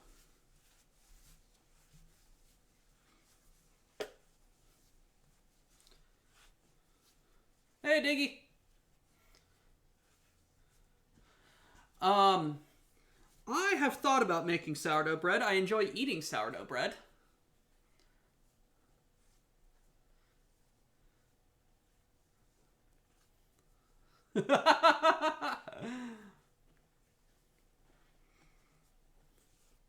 Meant to read it in that gravelly gravelly 90s announcer voice. In a world.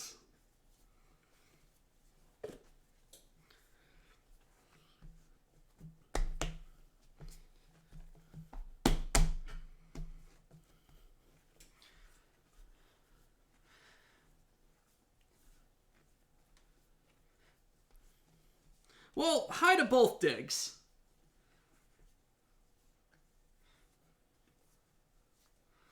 Alright, fine. In a race against time, one Doc will have to fight for dough, trying to earn a crust in this uncaring world. Coming this summer, Soda Bread Rises 2, the second one.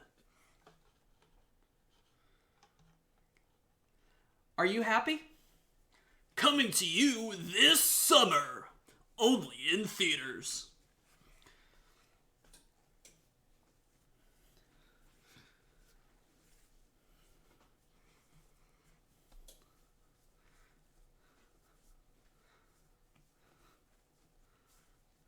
Now in early access at full price.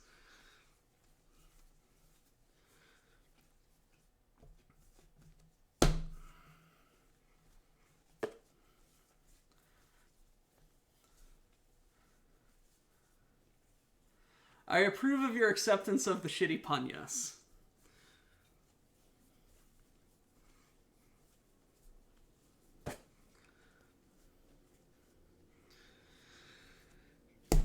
Alright, let's get some sugar.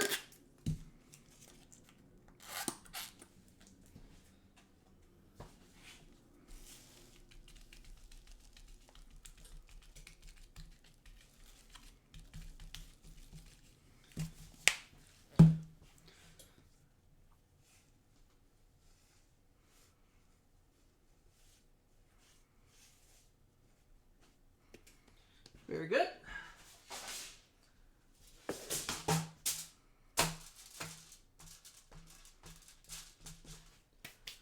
Let's grab this knife.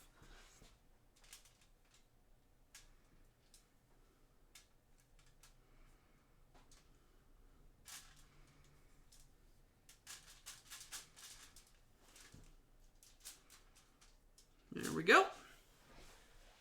And into the oven for... I need to... Nikes. There goes the, there goes some of the egg. I need to baste it with an egg. Egg wash, if you will.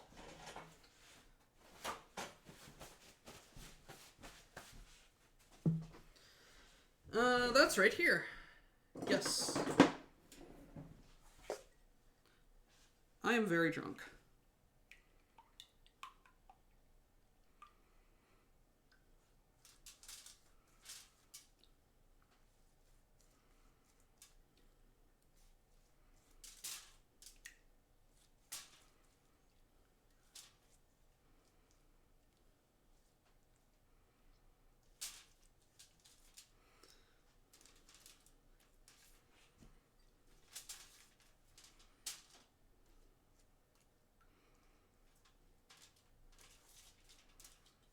Alright. That is good looking loaf of bread. Into the oven for a time.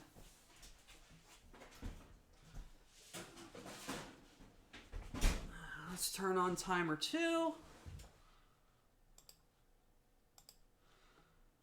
Let's move you over here. Let's interact with you. Full screen. Edit. 35. Let's call it 45 minutes. And call you bread. And close and start. Oh, very good. Now let us clean up the mess that I have made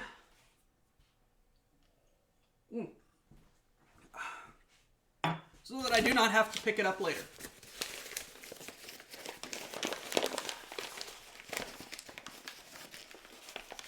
About joining you for Magic on Spell Table, but that's 6 a.m. Yes. There's no way I could get up and capable of playing Magic for an hour or 3 by then.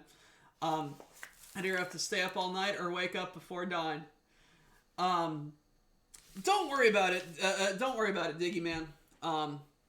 It's a stupid thing that doesn't matter in the grand scheme of things, but it would be nice if it did.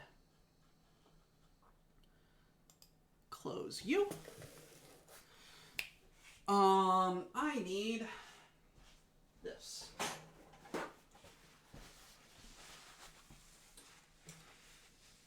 Okay. Let's grab some more Clorox wipes and clean up the rest of this.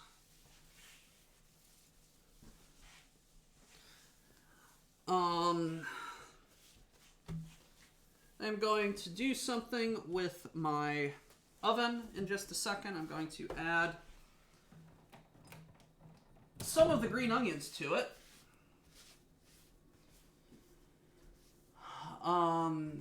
Similar issue with tonight's Kung Fu movie by Neff. Once it started, it would be midnight where I live. Yep.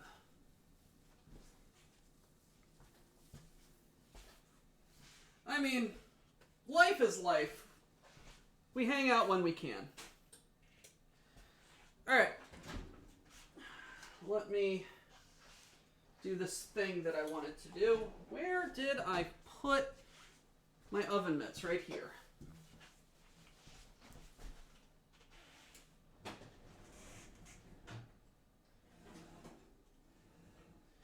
Let me grab the stew. Take the lid off. Oh, this looks and smells divine. Just adding in some green onions. A little bit of pepper.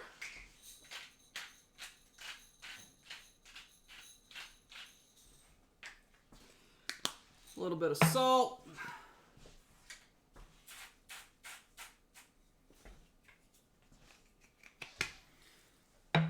And some cayenne for reasons. Let's not touch that with my bare hands, he says, looking at a 375 fucking degree oven.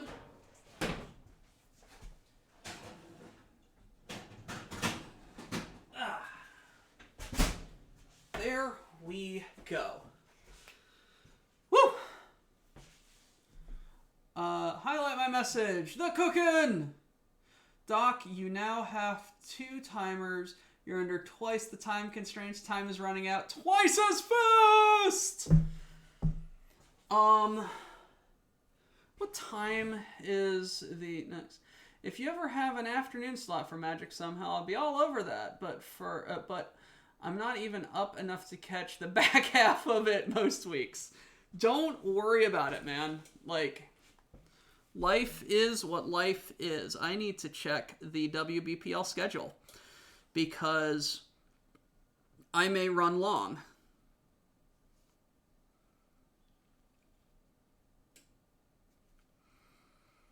Let's check the schedule. Checking the schedule. I probably should have this fucking bookmarked, but it's easy enough to get it right here.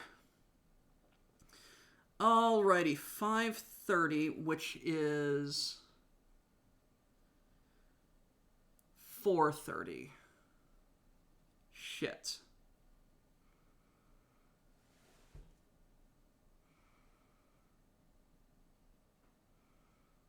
Striker. 4:30. Son of a bitch.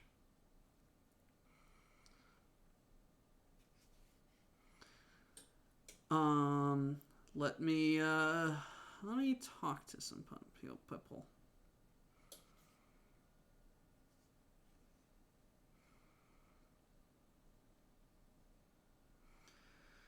You're on at 5:30. I may be running long on my stew. I've got an hour and 45.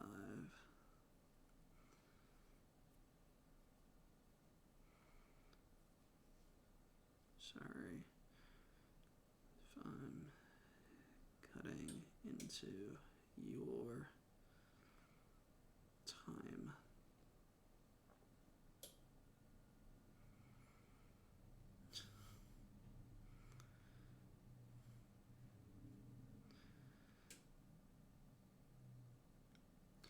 Alrighty.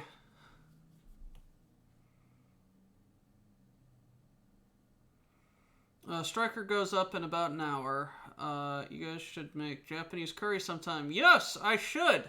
I have. Can Twitch really not adjust different schedules for different stew? Has always made me think of Japanese curry. It's not Twitch, it's our stream calendar.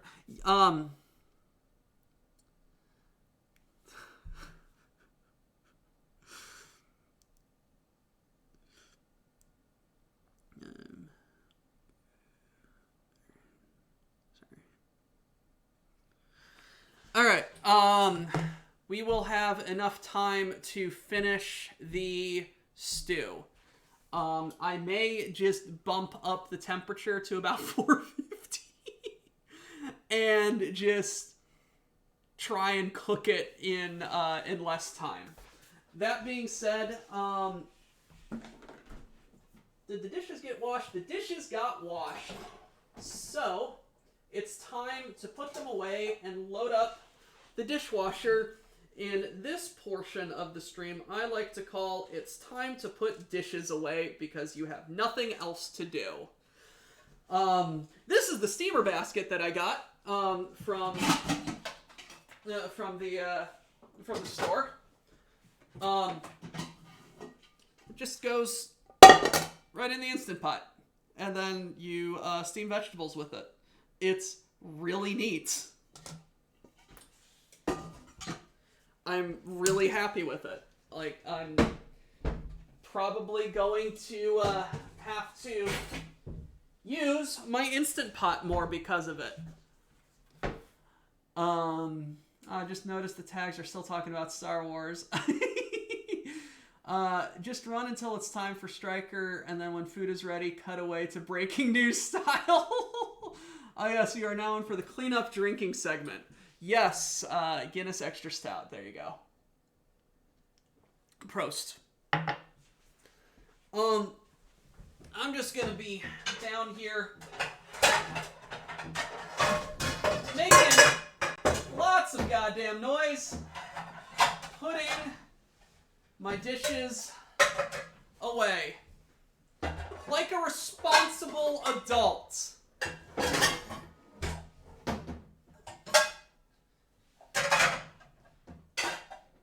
Yes, breaking news, Doctor Who is a responsible adult.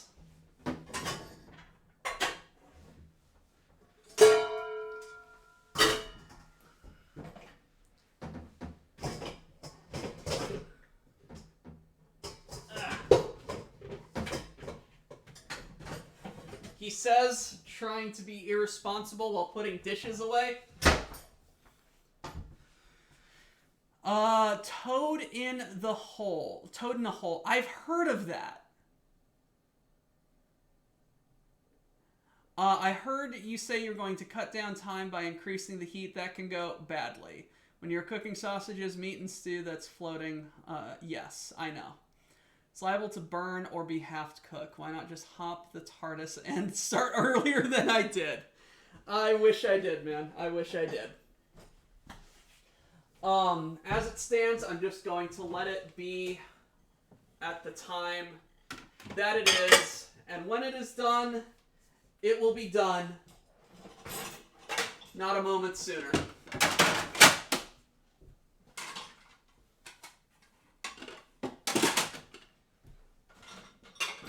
I've already altered my plans. Pray I do not alter them again.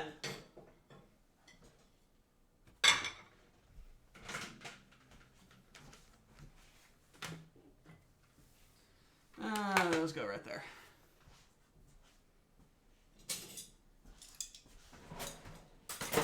Because that needs to get cleaned a fucking again.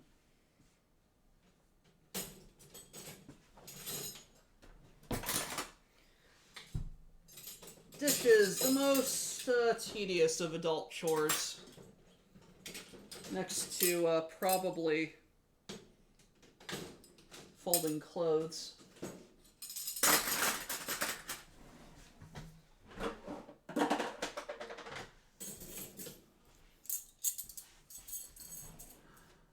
Time machines are definitely underrated for their culinary uses.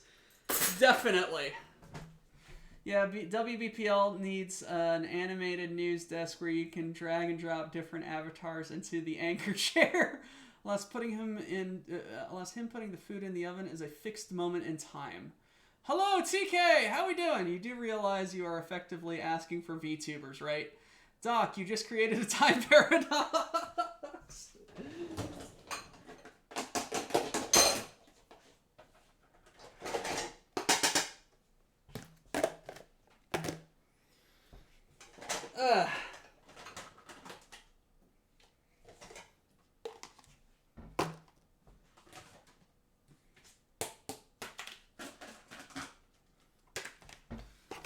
There we go. All those Tupperwares going right there.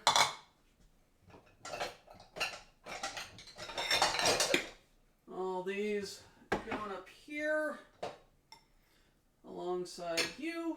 Are you clean? No, you are not. You are not clean. This house is clean. Immediately gets grabbed by the poltergeist. Fucking love that movie. It's terrifying as fuck. But I love that movie.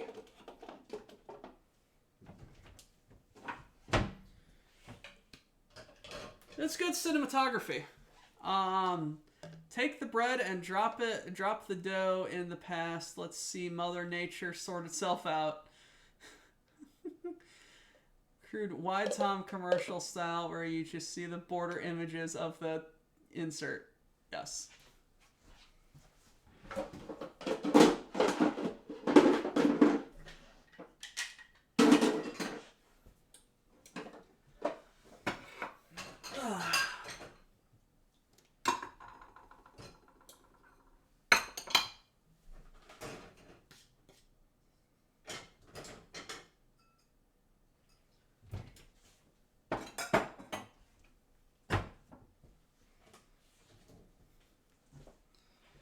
Alright. Loading up the dishes because that's the right thing to do. Even though it's boring. For me and for you. Let's see it eat tomorrow. Because you have something to eat from.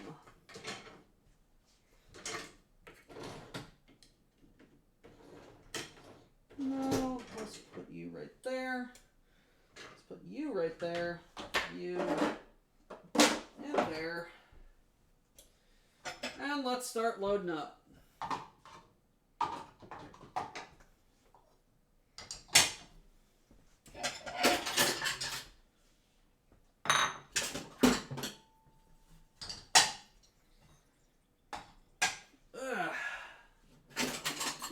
Let's do this thing.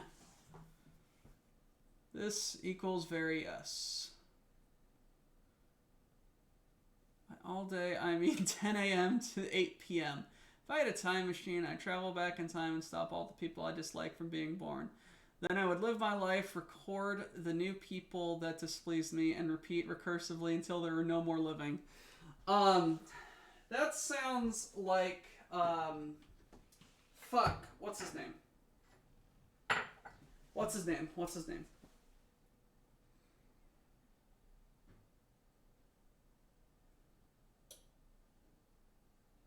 It's not Agrajag. Not Ulan Kalufut.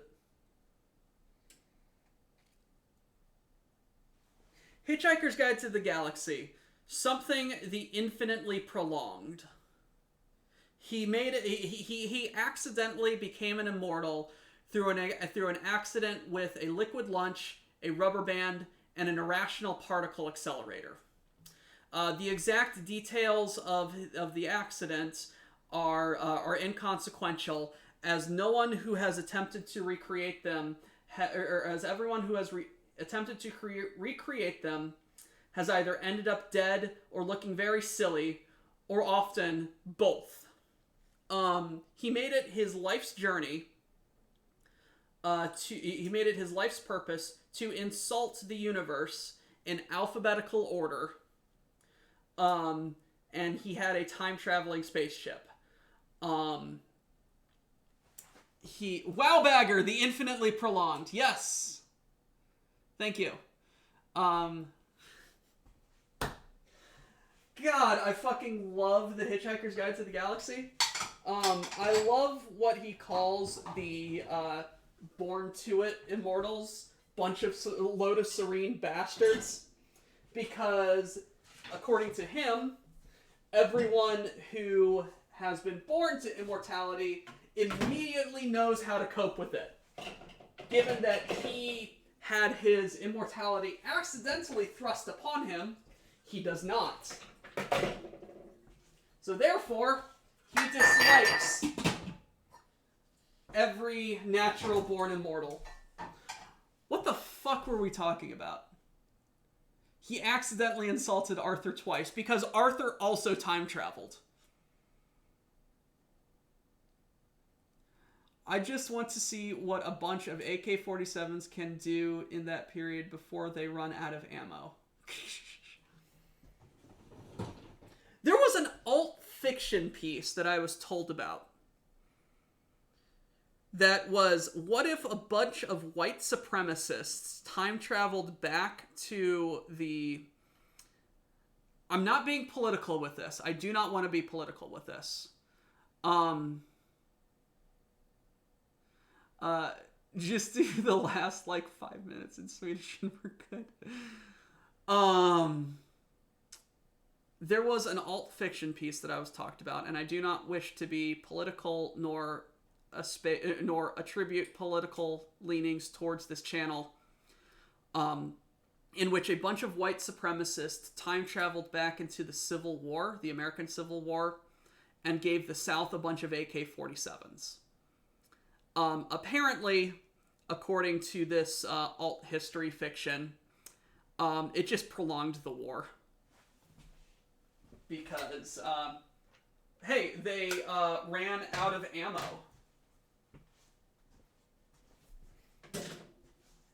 Because who would have thunk? You need ammo for your frickin' futuristic weaponry.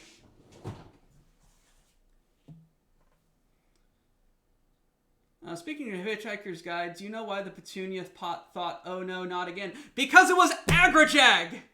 The being who Arthur Dent had killed in every single life that it had ever lived.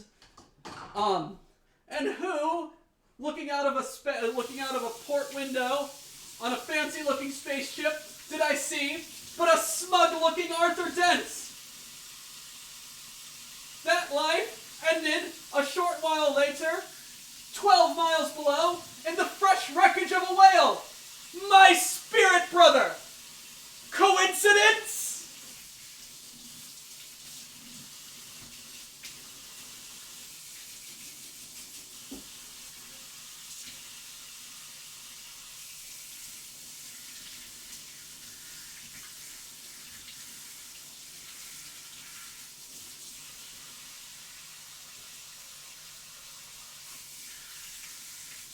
This is my last life, my revenge body.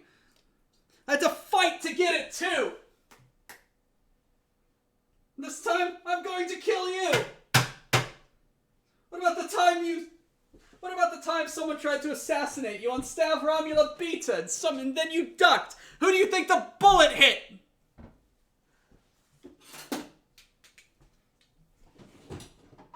I've never been there. Never been to Stavromula Beta? But you had to have been. You killed me there, same as everywhere else. Oh no! Oh Zark, I got you too soon! I got you too Zarking soon! I know a little too much of The Hitchhiker's Guide to the Galaxy. Someone just followed! Oh yes, Tired German. You just cheered 100 bits. Here, have my bits for your excellent memory of The Hitchhiker's Guide to the Galaxy.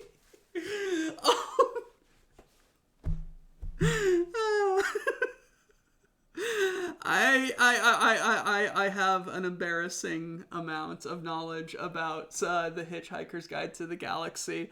I think I've told this story before, but my father used to drive me to Boy Scouts, and we listened to The Hitchhiker's Guide to the Galaxy. When I went off to college for the first time, I fell asleep listening to the BBC radio broadcast of The Hitchhiker's Guide to the Galaxy. I still occasionally re-listen to The Hitchhiker's Guide to the Galaxy. BPL Tex. Hello, Mr. Tex! You have suggested taco salad? I shall put it on the board and bring it into consideration, and I will make taco salad at some point.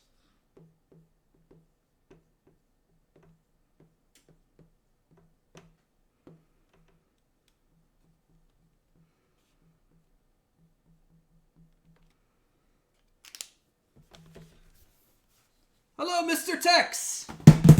It is good to have you in the stream. There, see? Taco salad. That is obscuring the board. Yes, there we go. If you do tacos, will you do them on Tuesday or Thursday? For that is the burning question. Thank you. I should post it on the official Kickstarter launch for the Battletech pre-order. I got them to give us the actual canon answer for what the status of taco salad is by 3052, so we are welcome. I established the canonicity of Tex-Mex. A god among men, people. A god among men, ladies and gentlemen. Mr. Tex of the BPL. Asking the burning questions to the IP holders of the property that we all love so dearly. Does Tex-Mex exist in the Third Succession War? If a Lance wants tacos, do they raise the little house flag to get the commissary chef's attention?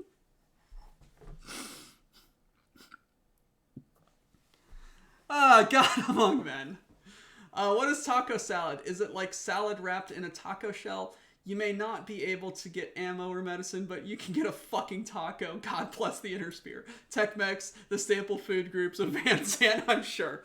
For Mr. Purple, our resident European here, taco salad. So traditionally, an American taco, which is nothing like a Mexican taco, which they are based upon, loosely, is a taco shell, which is a flour tortilla that is either soft or fried into a crispy exterior. It has refried beans, it has ground beef, it has cheese, it has tomatoes, and various other vegetables such as onions and jalapenos and stuff.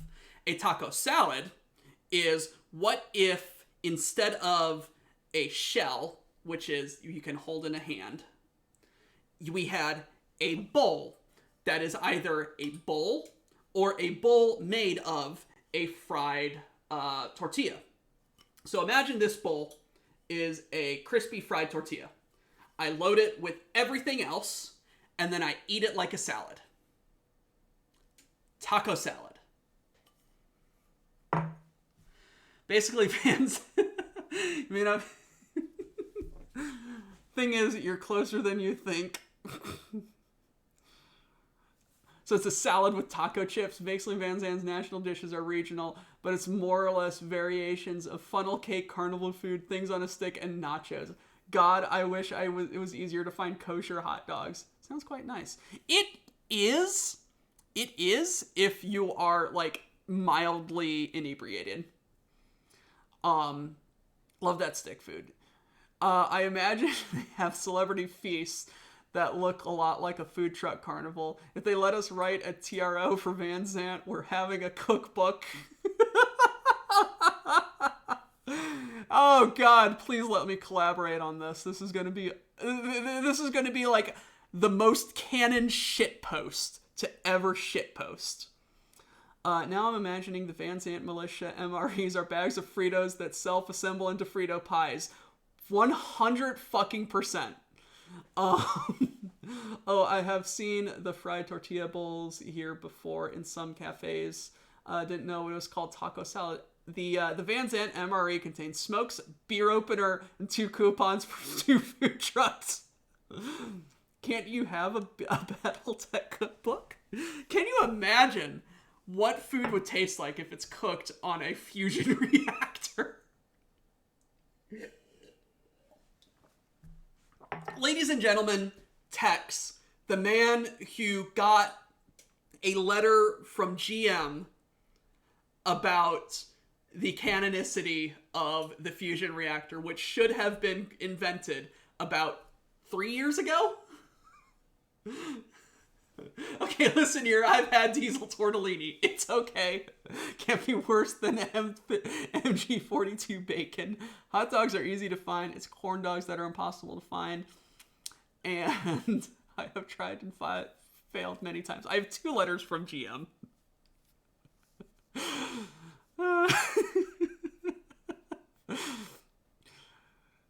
I bet there's a Russian somewhere that's cooked meat off of an RTG before. Why not? Oh, Jesus Christ.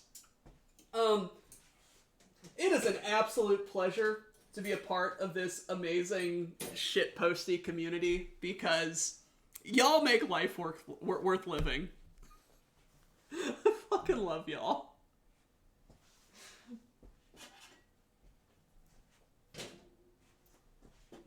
I look forward to hanging out with you guys every goddamn week. Regular car reviews say they're down to do a cameo and apparently are a fan, so we have another shit post to Tex Talks Battletech. Don't tell nobody. Alright, you heard it here first, folks. Our taco salad ingredients is a taco layered in a layered salad in a normal bowl. Salsa, salad, chips. Come on. Salad, chips, taco meat, cheese, sour cream, salsa. I promise to tell no one. Your secret is safe with me. I kind of want the BPL to reimagine the failure of the Fiesta Pale into an actual mech pilot MRE. Fun fact, Fiesta Pale is no longer made. Oh no. My name is forever associated with the last 6 months of its manufacture. Oh, Jesus Christ. 3, we collectively are presumed to have played a part. Oh no! We destroyed a meme! Heard it here first, never again until it happens. Fiesta Pale is a collector's item now. Is there a new scam bucket that is shilling shitbag of a preacher? Jesus Christ.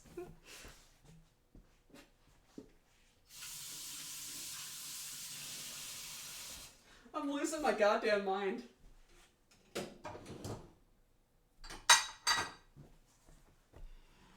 The company is called Augustin Farms, and you can get such an exciting things like powdered... What the fuck? Powdered butter? Cheese dust? What the fuck? What the fuck are these things? And why can you snort them like cocaine? And why is that such a bad idea? What the fuck is powdered butter? I always thought it was just one of those fucking Jim Cracker buckets. I was the guy who cooked the thing. 3-pound can of cheese dust. So let me tell you, it was horrible. If you guys making and eating it, it's not shelf stable. It contains milk solids that froze the doctor. The cheese was like crayons. Required about 95 gallons of water. Catch it in 2 bowls and smokes a cigarette.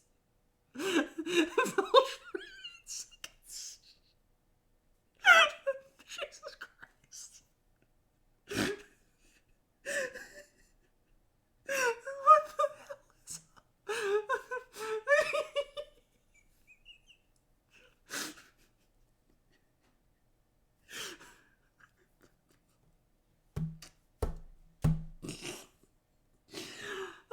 Jesus Christ. God, Zorg bless the BPL. Zorg bless the BPL.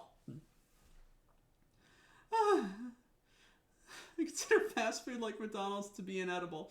So, you live an interesting life, Mr. Tex. I can't wait for dehydrated water power. Need to say it was not a good dinner.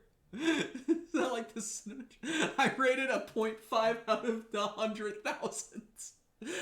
I imagine it to be 100 times worse than McDonald's. It would make McDonald's look like it came from a Michelin star restaurant.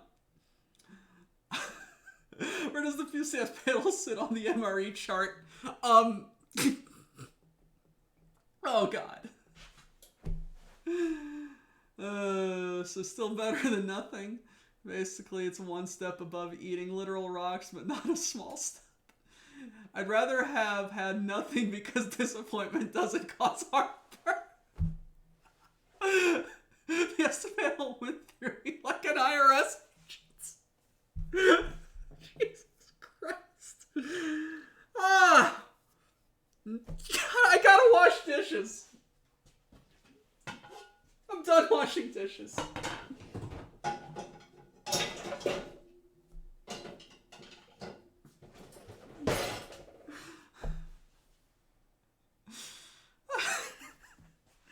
Oh god, I have 12 minutes until bread time.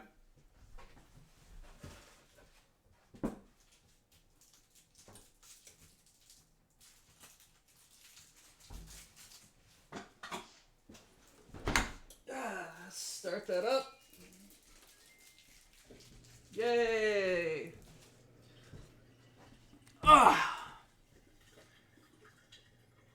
Bad decisions make great stories. No, verdammt Namschal. So Tex, where you had when you had the Fiesta Pail, when you were on the toilet after, was the force strong enough to gain lift? If I had a choice of like fighting a coked up orangutan who'd been trained to like stab eyes, or Fiesta Fail for breakfast, lunch, and dinner, bringing money on the monkey. When you kill the monkey, you could eat that, and it'd be better than the Fiesta. Jesus Christ.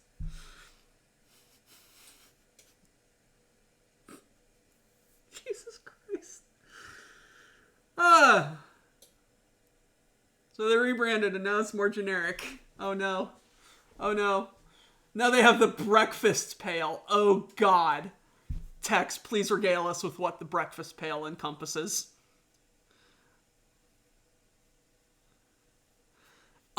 Scrambled eggs,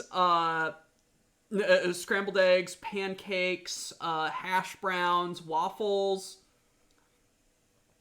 Let's make him a breakfast out of it. Let's make him make a breakfast. Let's get this man an Augustin Farm product. Oh, Jesus! Please do! Please! Please, for the love of all that is holy, send me something, and I will attempt to make it and eat it.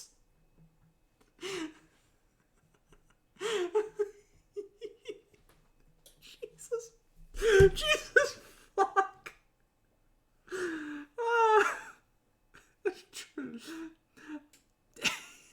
I mean, egg powder. Like, who's ever had who the fuck's ever had like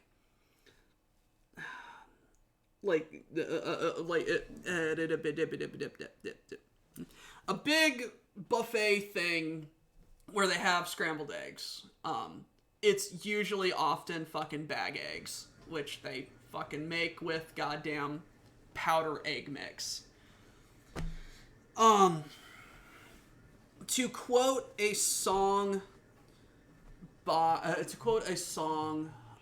called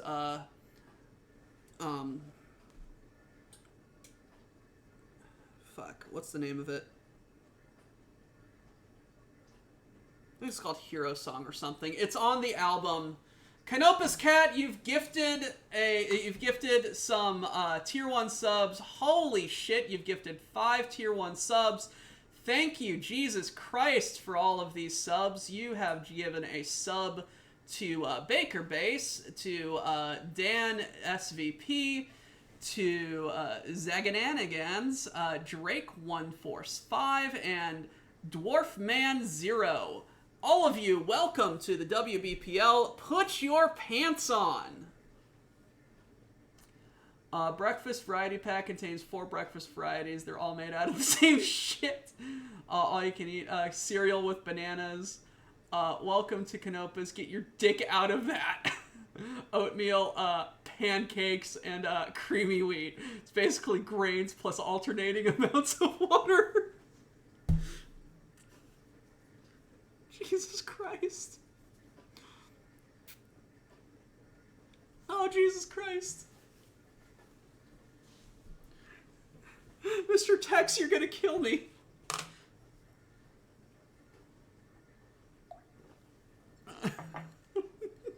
Out of morbid curiosity, I too want a reaction out of talk sampling that.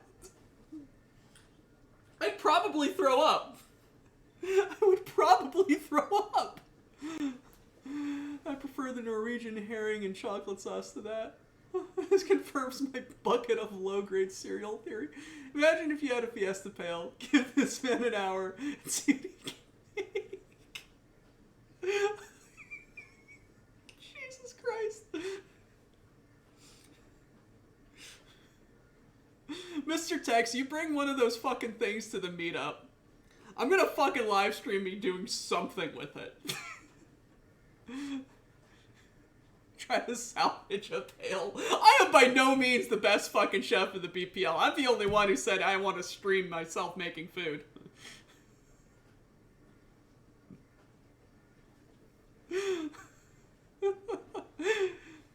I think there should be an Irish chef sort of show where they have to make ingredients out of a lot of Fiesta Pail. Jesus Christ. Doctor Who's cooking MREs. Y'all are fucking gonna kill me. Iron Jeff BPL. I don't care if you're the worst shelf, it doesn't matter. Nothing can unfuck a pale secret ingredient. Shit. Jesus fuck. I want to drink my beer. But y'all are fucking killing me. Jesus Christ. Jesus Christ. BPL ingredient list. It's a box. If you're a chemist, not a cook, you reach in and there's like an MRE from 1983. Good hiss.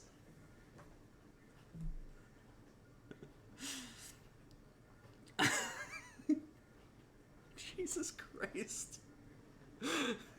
These MRE's core components.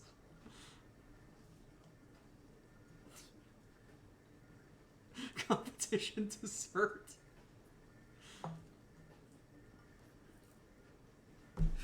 Jesus Christ. Oh, cheese. Chili cheese dessert. Random hot sauce. Does Mr. Texan go to have any spare MREs to send Doc? And for the record, I have not laughed this much in years. Thank you. get him some efforts. I live next to a military base. My parents are veterans. I can get MREs. I know a guy who's got some 80s ones. Fuck! You have talked with him, haven't you? That absolute mad lad. You're gonna make me do that, aren't you? And I'll fucking do it.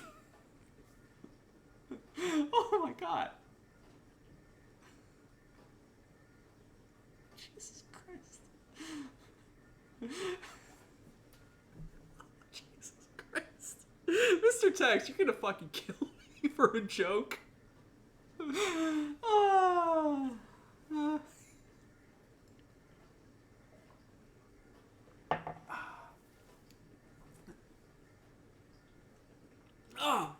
No, there is there's a gentleman on YouTube.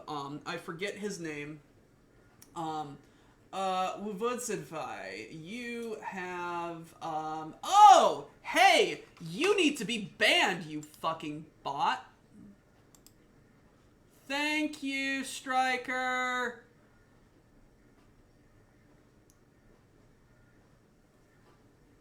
Thank you. Anyway, there's a man on YouTube whose life mission is to review combat rations from various nations and time periods. He has eaten combat rations from World War I. He has eaten combat rations from World War II, from Korea, from Russia. He's eaten everything. Some of it has not kept up. Some of it has been surprisingly edible. Steve MRE! Yes! Steve MRE! The man has an iron stomach, and I think Mr. Tex wants me to pull a Steve MRE. He sends me something, I'm gonna fucking make it. Alright, bread is up in 2 minutes. Yes, nice hiss. Nice hiss. That's what I was referencing earlier. Yes, Mr. Tex?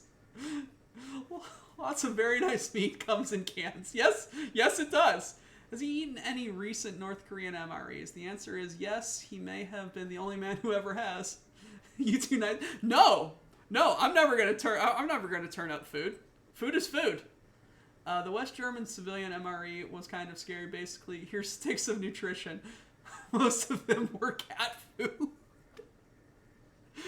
Oh, Jesus Christ. Let me take a look at my bread. Oh, that is a very nice loaf of bread. That is a very nice loaf of bread.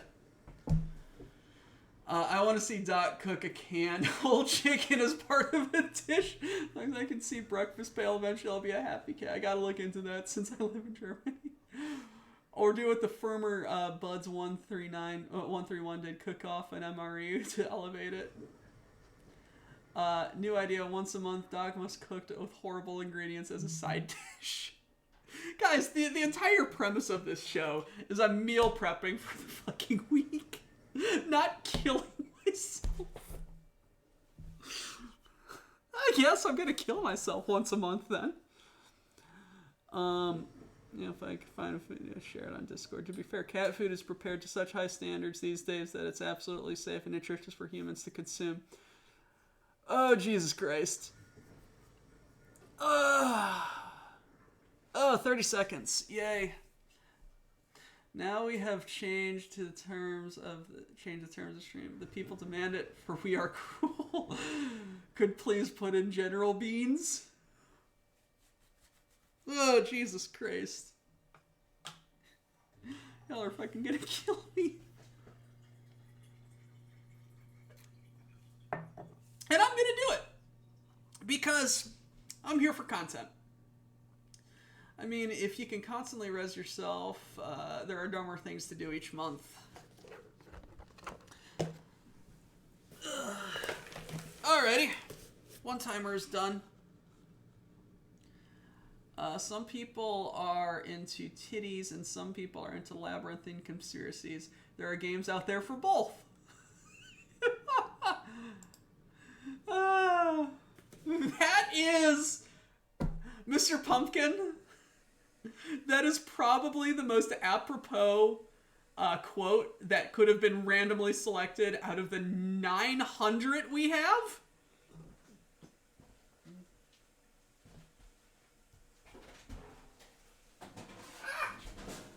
Very steamy.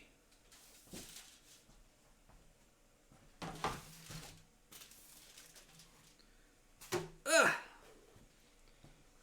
I need to turn on the food cam.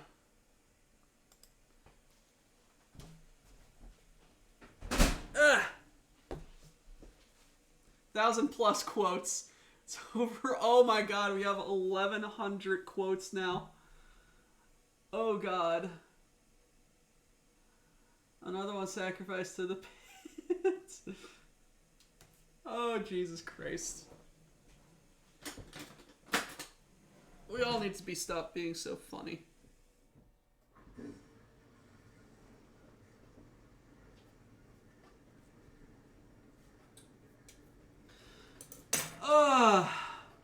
This is mech trash. This is a bottle of soda that someone is dumping out on their mech cockpits.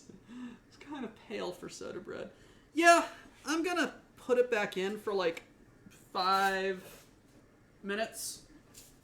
10 minutes.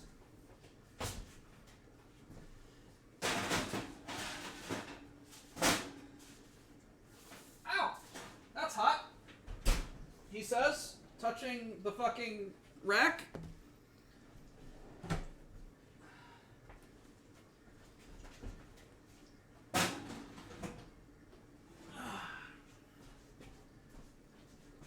Let's take a look at the food. Holy shit.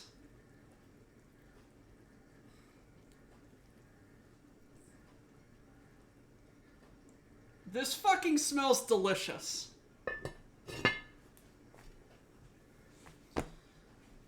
Ooh, no, bad idea. Bad idea, doctor.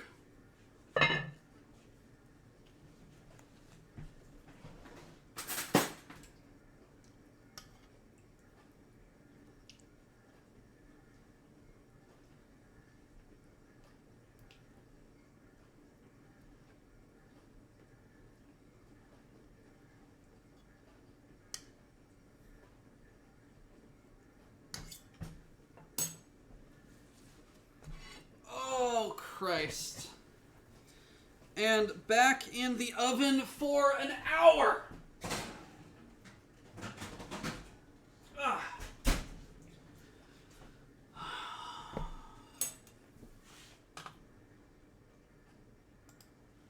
Okay.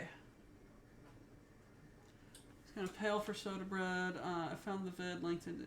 Remember, bread is only hot if you don't say, "That's concrete, baby," as you throw it at the ground as hard as you can. Did you turn the sausages on the pot so they cook and soak evenly? Flip sausages! Isn't about Dragon Ball. We all have failed as a group of nerds. Thank you, oh dear. Oof. They are poked on both sides, so they are fine. I need to use the restroom, and then I will be right back. 69. Everyone better be nice! Quote 69, better be nice. Everyone in chat. Quote 420. What is 420? Come on, come on, come on! Show it to me! Show me the fucking quote.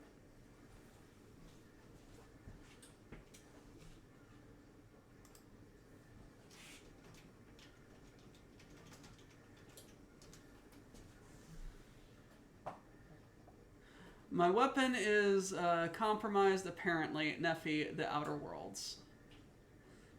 Everyone at crash time. Alright, I will be right back.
quote-unquote leet is in leet speak for not but silliness.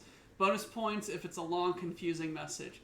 I'm shocked I can't even find a random Fiesta Pale on eBay. Reading out leet speak like a number station.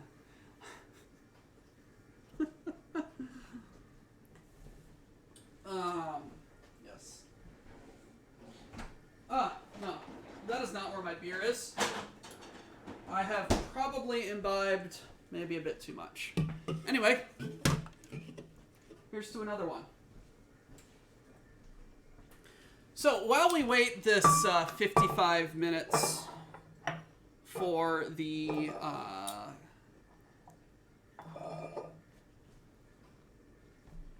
stew to cook, I'm going to review Guinness and Tullamore Dew. And also check on my bread. That bread's probably good enough.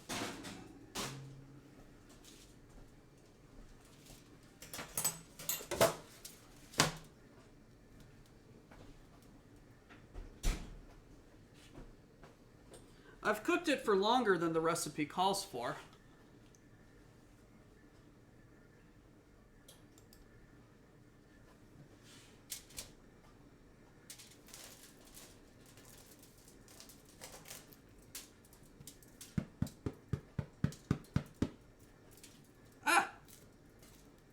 That's smart.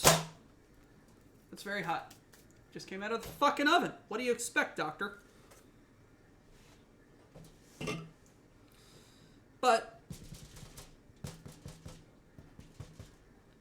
that separated quite nicely and is a nice sounding loaf of bread.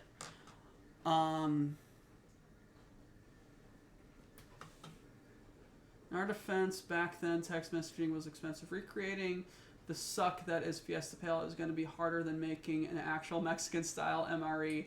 Shush. I probably imbibe too much.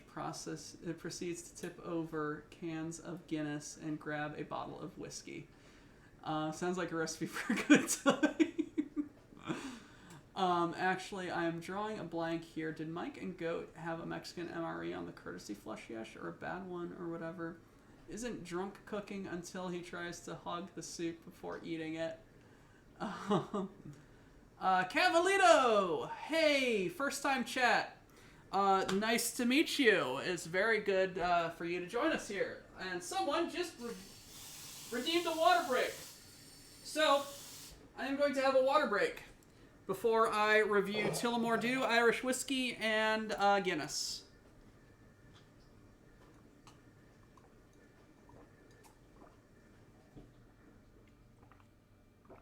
Oh, that's half of that glass gone.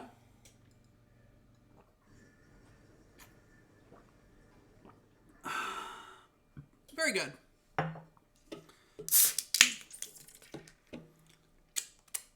Let's get a finger of Tullamore Dew.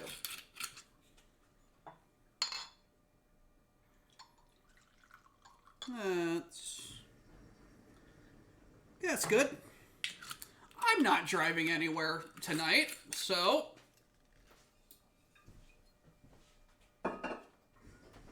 alright, so the Guinness.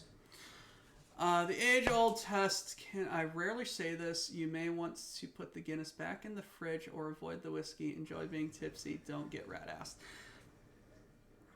I'm fine. I really am. I was playing up a bit. I really am fine.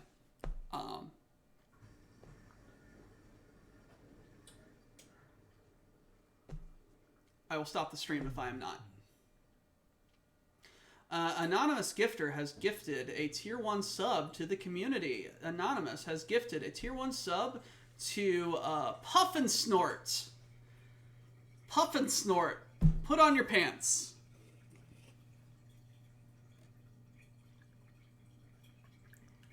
Alright, so 45 degrees. Pouring the Guinness. There we go. Probably a bit more of a head would have been good. You're mixing Guinness, a slow digesting heavy stout, with a whiskey. Your body is fast burning. Other alcohol, Guinness, whiskeys, and like fucking freight train. You're not wrong. You're not wrong. You're not wrong. Should probably put that over there then. Let's have some carrots.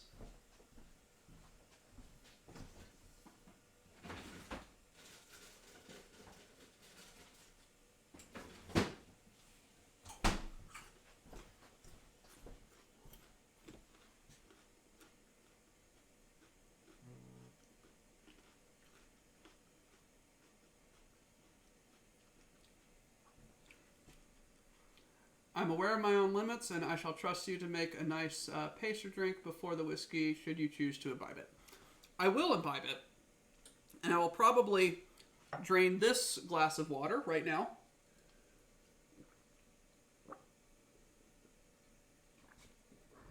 And have another.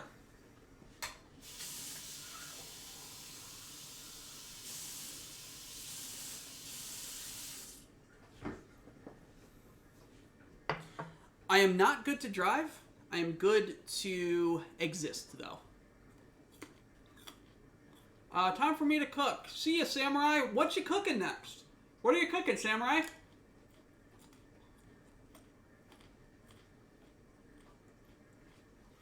Everyone's got their own limits, and it's more Craig being tipsy than poleaxed.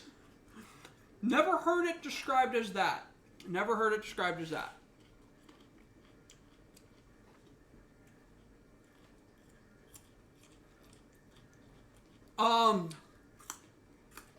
How the fuck do I quote that?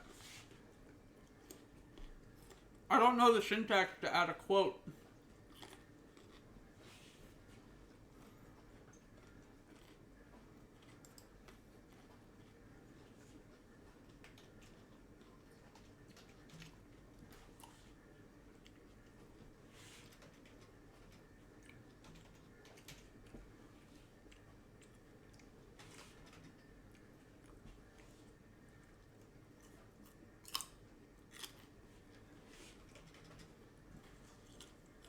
I think my favorite beer kinds are the snake bite or half and half type. Half dark, half cider. Nothing crazy tonight, just stir frying some chicken tenderloins breaded and covered in buffalo sauce. Nice! Crake. Good fun Gaelic. I will keep that in mind. I am very crake right now. Very much crake. Polearms are amazing. Being hit by one, less so. Good to drive. I am not good to drive, but I am good to exist. Crack. Crack. I am crack. Not the white powdery kind. No. The rocky kind you smoke. No, I am not that. I am crack. I am good fun.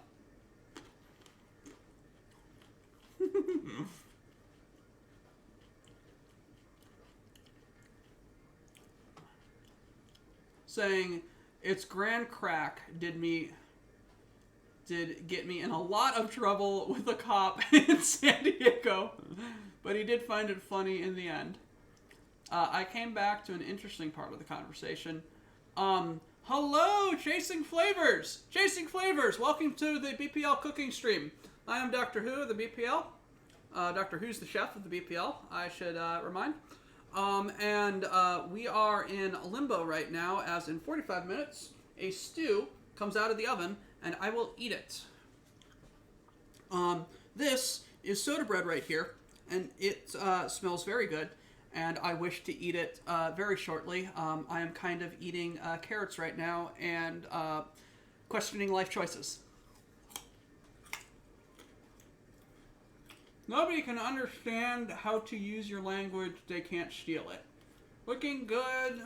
Food looks good too. Thank you. Thank you, Mr. Allfart.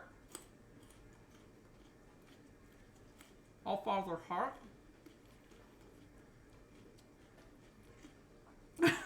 stew is just angry soup.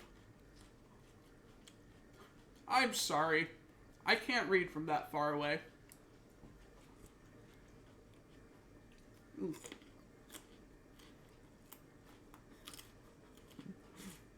All-Father Hat.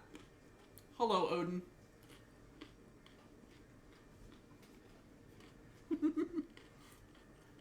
Alright, let's drink some water.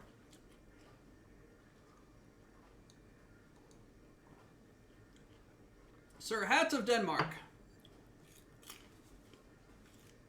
Tipping my chef hat off to you. As Hut the first time I saw it. Sir Hat of Denmark of the BPL. We are a variety channel. We have cooking show, we have a painting stream, and several gaming streams. Dr. Chef here played an actual card game with actual cards on Mondays. Yes. Can't read from. I can't read from any distance. He secretly hired a team of midgets to read messages from behind the counter. 100%. I am a nerd. Yes. Yes, I am. 100% I am a nerd. I'm a craft chef.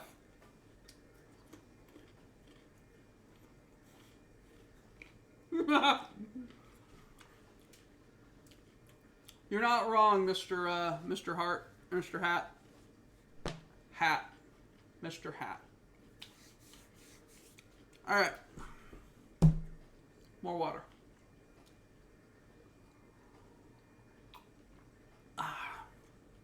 You joke, but it also means that there doesn't get a broader audience and get normalized.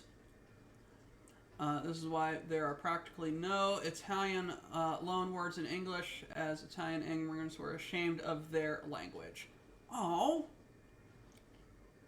As an Italian or someone whose parents have been like, oh no, we're Italian, that is actually very sad. Someone involved with the WBPL, a nerd, say it isn't so. I have salmon in the smoker and I just ate cauliflower. I will now not be hungry when it is done in half an hour. I'm a nerd. Name 3 things you're interested in. Doctor Who, cooking, Magic the Gathering. Video games. That's 4. Shit. What would you depend on region? The thing, stuff, nonsense. Alright. Boof! Boof.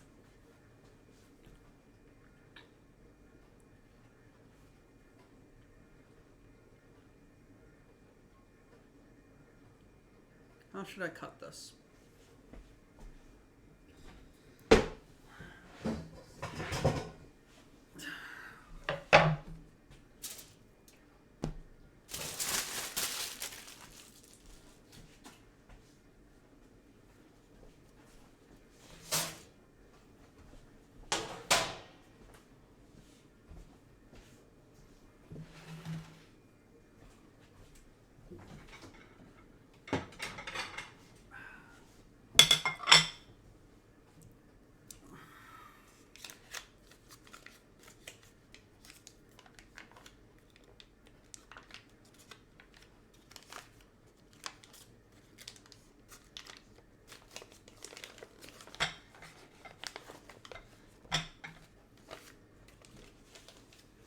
Alrighty, let's try this soda bread.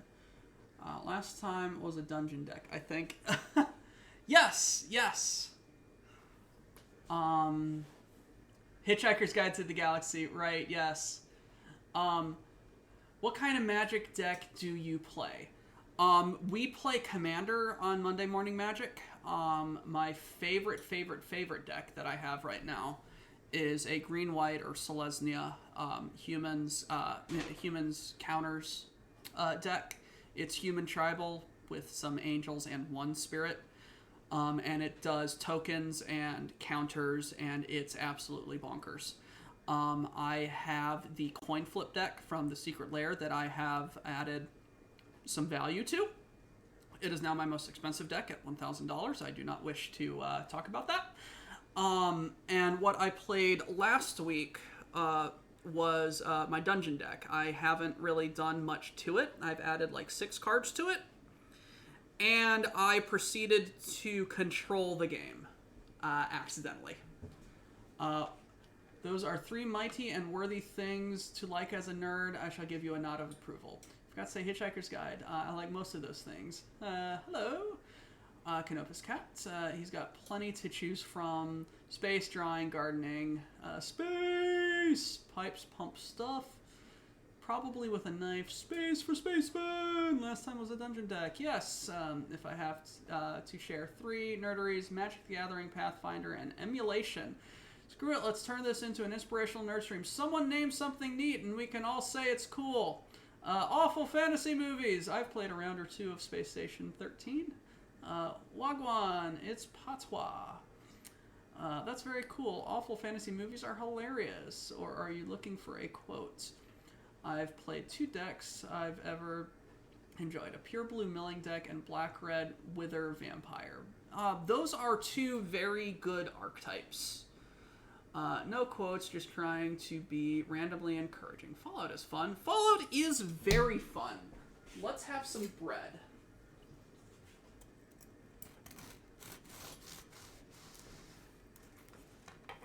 Ooh. Ooh, look at that bread. Look at that bread.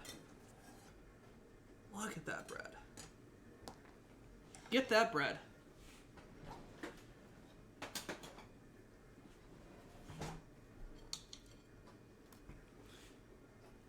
That's more than a little bit of butter.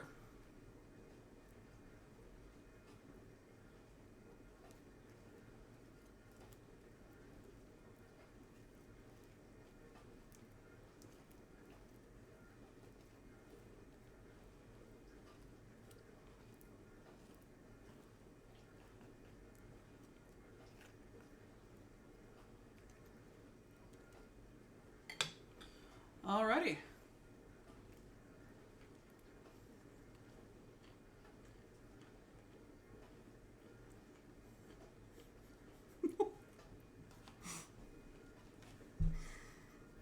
Mad Duck, why did you quote that? Of all the things you could have quoted, you quoted that.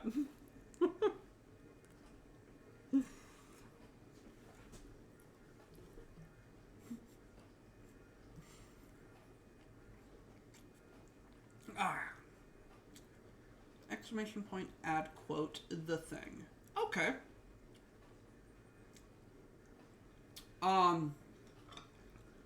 I did indeed get Irish butter. I don't know how memey it is, but it is Kerrygold. Best part of eating freshly cooked bread is to rip it apart with your bare hands and slather it with butter. You're not wrong. You're not wrong. I wish I timed everything better so that both would have come out at most at the same time. But alas, I am poor at planning, given my lack of onions earlier. And this is very fucking good bread. Like,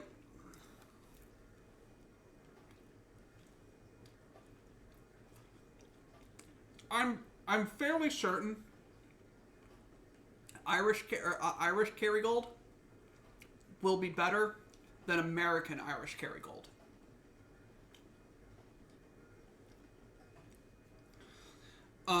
But I did not add sugar to this bread.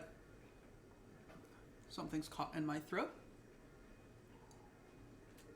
Perhaps don't speak and swallow at the same time. It's very good bread. I did it a lot better than the last time I made it on stream. That's egg down there.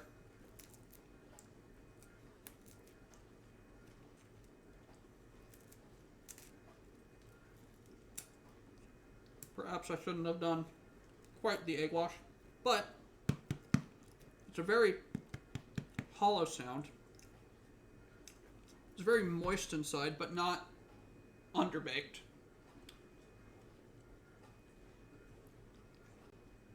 But yes, the sugar I added on top,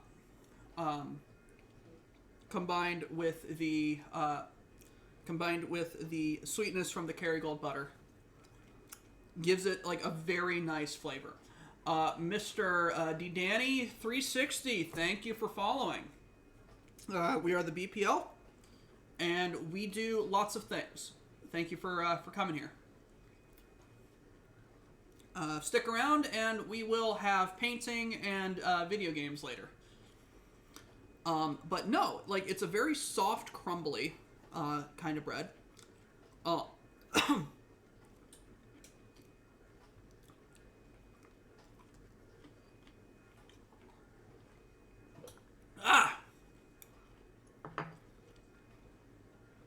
And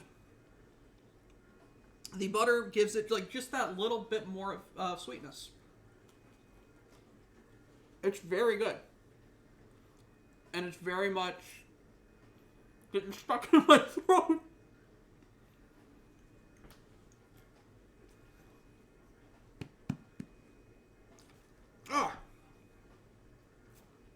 I'm very pleased with this bread.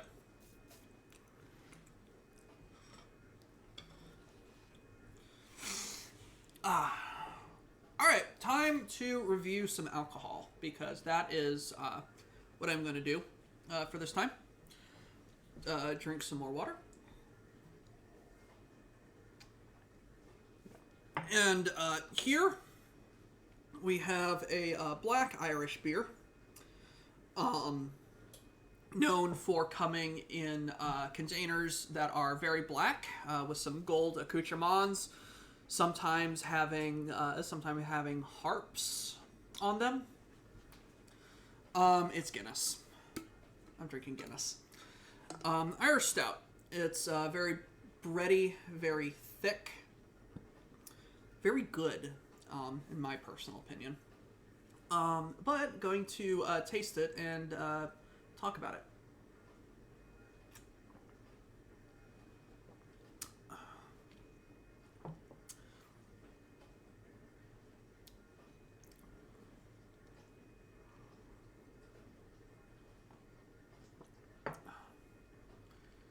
So, the having some grain for lunch, I see. Yes, 100%. So, all the cans that we get here in the States are have these little nifty little doodads. If you can't really see in there, but if you can hear it, it's a neat little rocket thing. There is bread dust all the fuck over here. It's a neat little gadget that is infused with nitrogen that tries to, or that instead of CO2, it's nitrogenated.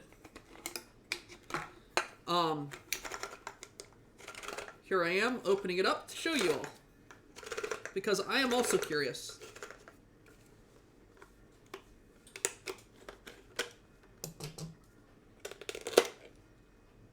It's a little ball.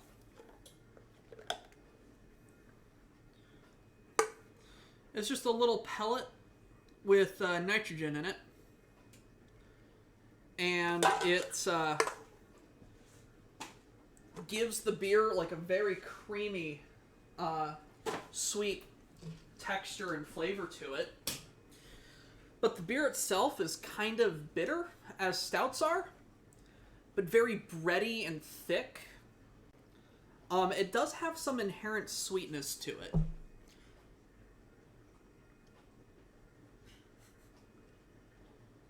Widget full of nitrogen to simulate draft. It's actually called. It is actually called a widget. Beware nitrogen narcosis then. No, Guinness absolutely takes their booze tech seriously. Like, the proper way to pour a Guinness has been discussed fervently. And coming from Guinness themselves, if this is the tap or whatever you are pouring from, You hold the glass at roughly 45 degrees and pour until about 80% of the way up, and then you slowly bring it to vertical, and then there remains quite a lovely head to it. If you ever go to the Guinness Brewery, they allegedly will give you a test at the end to test your Guinness pouring ability, and you will get a certificate of completion saying that you can pour a Guinness to Guinness standards. Because they take beer seriously. That being said, it does have some very bitter... It does have a very bitter kind of taste to the beginning of it. But it's very, very bready in the aftertaste and on the way down. It fills you up really nicely. It is a very, very drinkable beer if you like darker beers. Some people have memeingly called it the Guinness of Irish beers. Or not the Guinness, the Budweiser of Irish beers. It shows how much I've had to drink tonight without eating.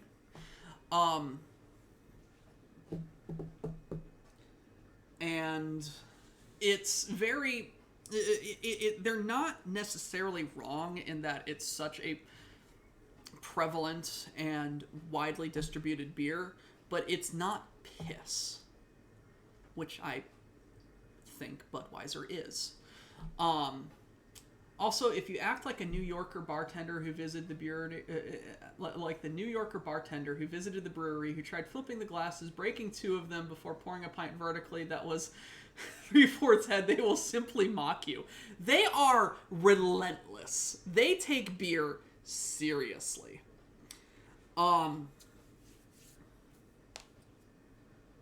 Happened while a buddy of mine was there. I don't doubt you. So, yes, it's very bitter. Not very bitter, but mildly bitter on the front. This is probably me being very acclimated to Guinness, which is one of my favorite beers. But it's very drinkable and very thick and bready on the taste. Now let's drink some more water and talk about Tullamore Dew. Probably just going to take a sip or two of this to not get too crack or go over crack. Tullamore Dew, apparently, established in 1829. So it's kind of a fallacy to think that someone who's been around for nigh on 200 years knows what they're doing. But when it comes to booze, like, they know what they're doing. Like, honestly. They know what they're doing. So it's one of the new ones. You're not wrong given the history of Irish whiskeys. This is the one that I found in my store. Kilkenny, if available. I'll try that if I can find it. But yes, it's a blended whiskey, which, okay, it's blended. Kind of prefer, I want to try single malt, but I'm kind of scared of it. My favorite whiskey is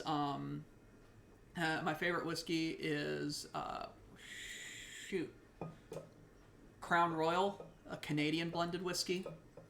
It's blended. It's very sweet. But Bushmills, or Corellian whiskey, which was made in the same distillery and is only made available in Northern Ireland for reasons I don't understand. I am going to have to go drinking with you sometime. I'm going to have to come to Northern Ireland, and we are going to go drinking and eating, and it is going to be a very good time. Either way, it's very brown. And from what I can smell, very woody. I shall also take you to a bar that's older than your country. I would love to.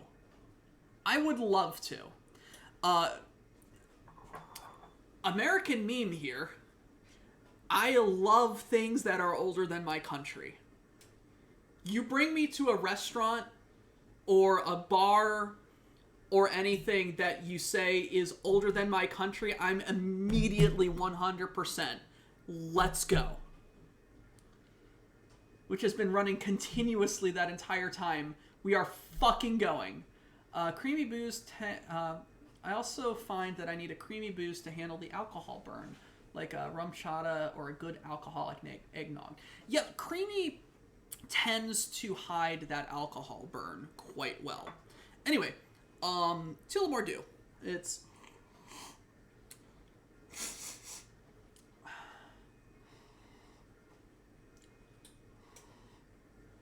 ooh. It's very woody. It's very woody.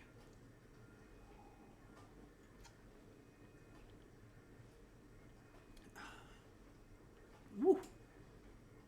It's got that good whiskey burn to it.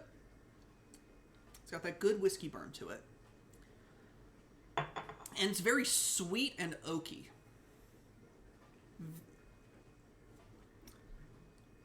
Yeah. It very sweet on the tongue, oaky, vanilla-y in my in the back of my mouth. Yes, 100 years is old, and 100 years old is ancient, and 100 miles isn't too far. A European thinks 100 miles wasn't that long ago, and 100 miles is a vast difference. Difference in perspectives. Do you want to know how much I drove to get to the WBPL or to the BPL meetup last year? I drove 950 miles. I drove 950 miles to get to the BPL meetup. And I thought, hey, it's not that far. Fucking did it. It was fun. It was a great drive. Destructo made it with me. See what I mean? But yes, it's like 100 miles in Ireland, like, gets you to the other side of the fucking island. Yes, 950 miles one way.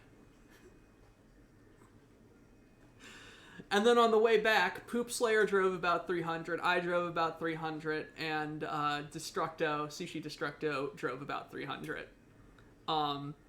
We all had fun. See what I mean? No, 100%. I think 100 years is fucking old as shit. And you're just like, that ain't nothing. And you think 100 miles is really far, and I'm just like, dude, that's just like the next big town over. I did have a laugh at an American museum, almost kicked out when they discussed the artifacts from the early 1900s. I kind of enjoy that as well. It's like, dudes, that wasn't necessarily that long ago. It's like I kind of think the Civil War was old. It's like the Civil War is old. The Roaring Twenties, not necessarily. Laughing at our pathetic artifacts. Kitty Lowe, hello, welcome to the chat. How you doing? I'm drinking water and things that are mixed with water.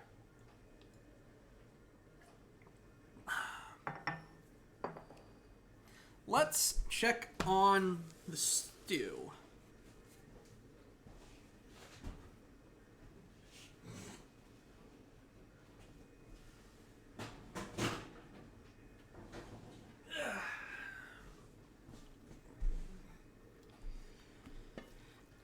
Ooh.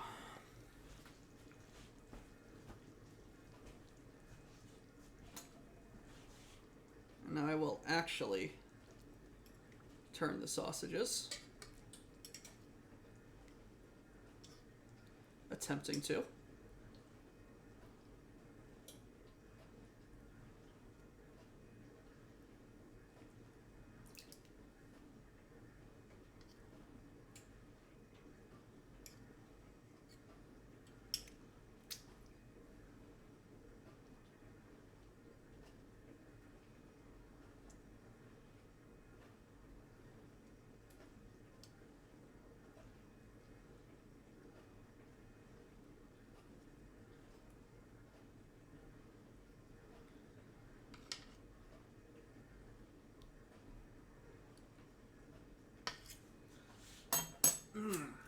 Okay, let's not touch that lid because that is 400 fucking degrees hot.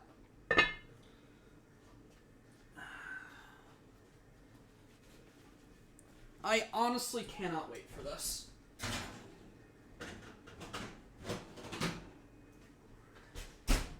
I honestly cannot wait. It is smelling so fucking good. Ooh, excuse me. Let's have some more bread.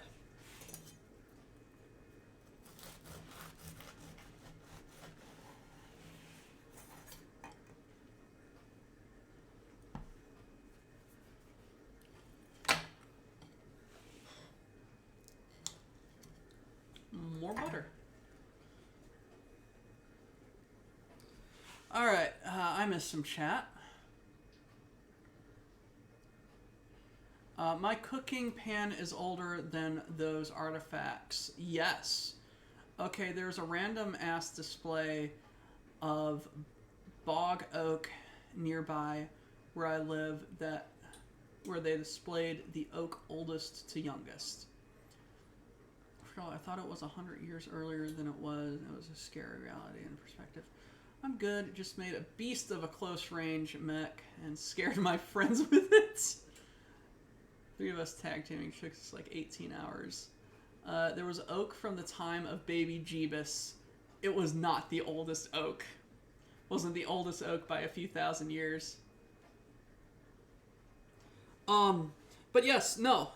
We drove 18 hours and we're still in the same country.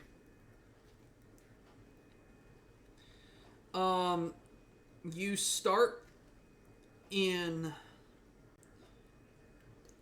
Burgundy, France.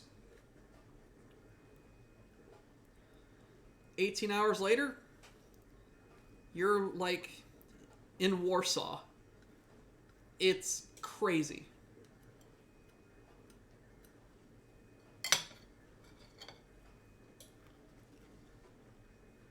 I played peekaboo and got rocket launched. A rolling pin that is older than those artifacts.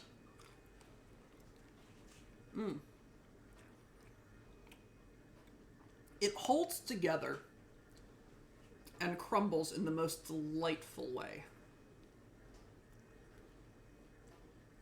I did really well on this bread. I did really well.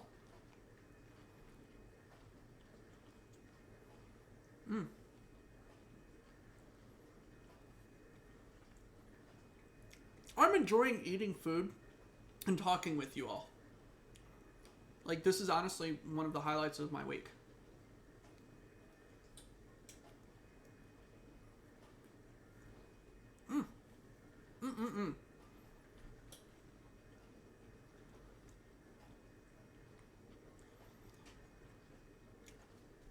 Well, apparently, a lot of professional tag team truckers are married couples.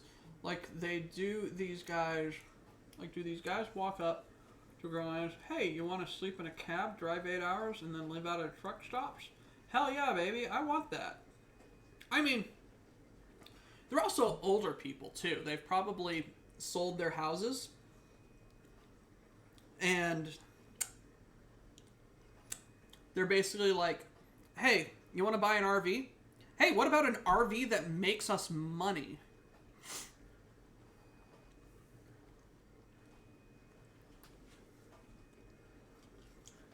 We could ask Happy Truck Osborne of his opinion on married couple truckers.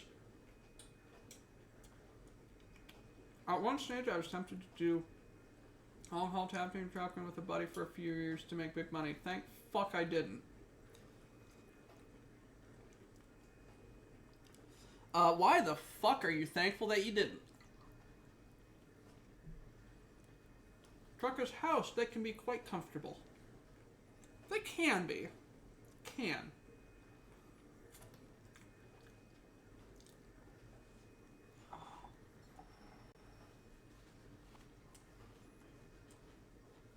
Found ways to screw you out of your money.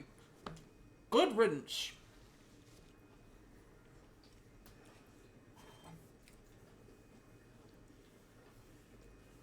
You don't need nobody in your life who takes your money, who steals money from you. And I nearly wasn't able to visit America because of his fuckery. Yes, fuck him. Fuck him indeed.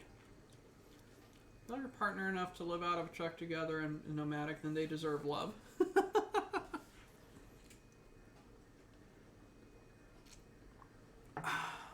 Alright. More beer.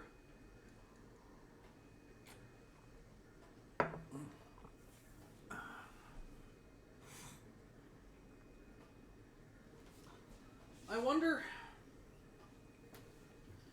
wonder if this last 15 minutes is needed or not. Because I really want to fucking eat that stew.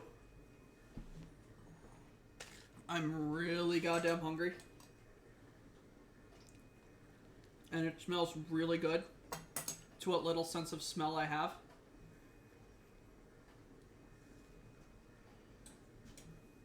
I did put it in hotter than the recipe intended. I also set it lower in time than the recipe intended as well.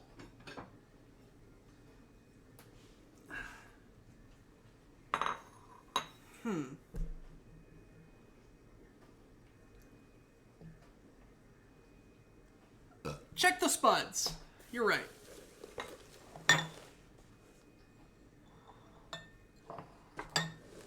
All right.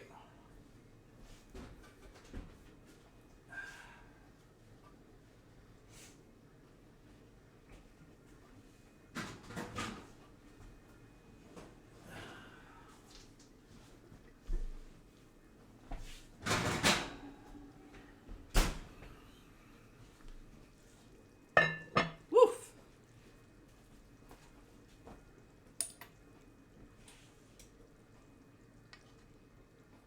Okay, this is one of the thicker ones.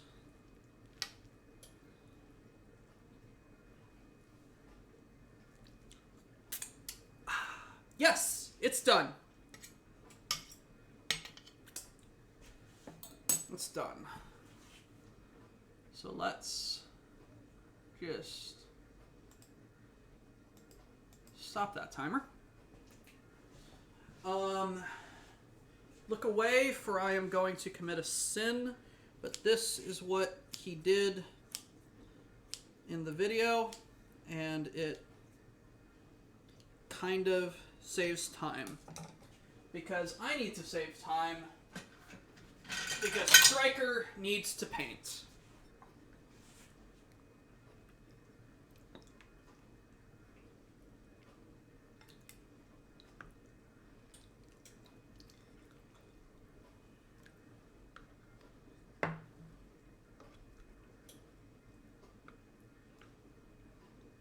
Oof. There we go. Don't touch that, doctor. Don't touch it. It's very hot. It's just been in an oven.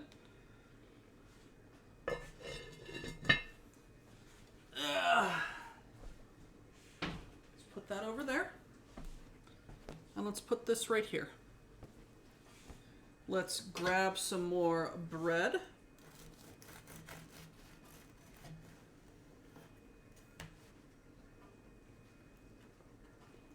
Some more butter. Most butter I've fucking had in goddamn weeks.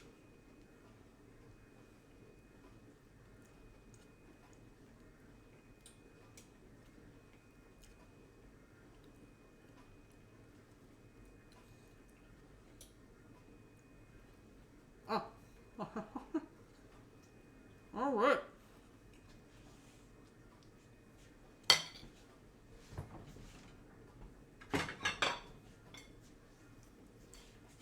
It's food time, ladies and gentlemen.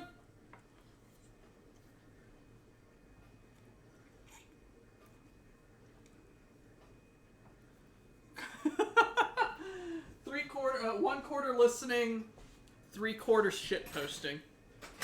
Sounds about right. All right. So that looks like half a potato. Yes. And it very much falls apart. Oh, yes. That like requires absolutely no effort to cut. That sausage is cooked all the way through. All right, let's taste one of these potatoes.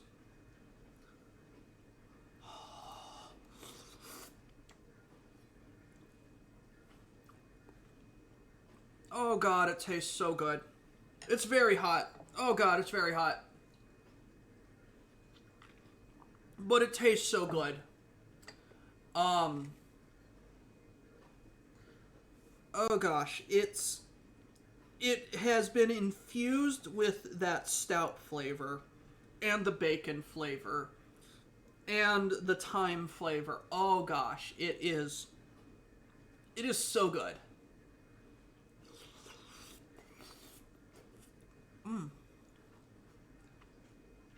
Yes, that potato is just a nugget of flavor. And it is so good. Someone asked to soup the bread. Here is some bread. It's not going to very much hold up the entire slice of it, but that's a very good combination. Oh.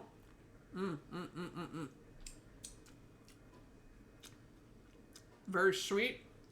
Very fatty. Very good. Try one of these sausage discs.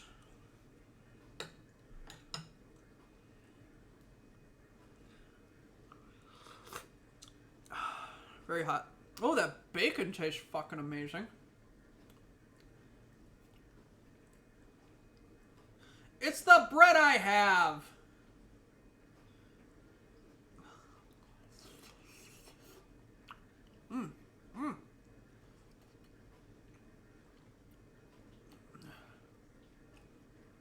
All right.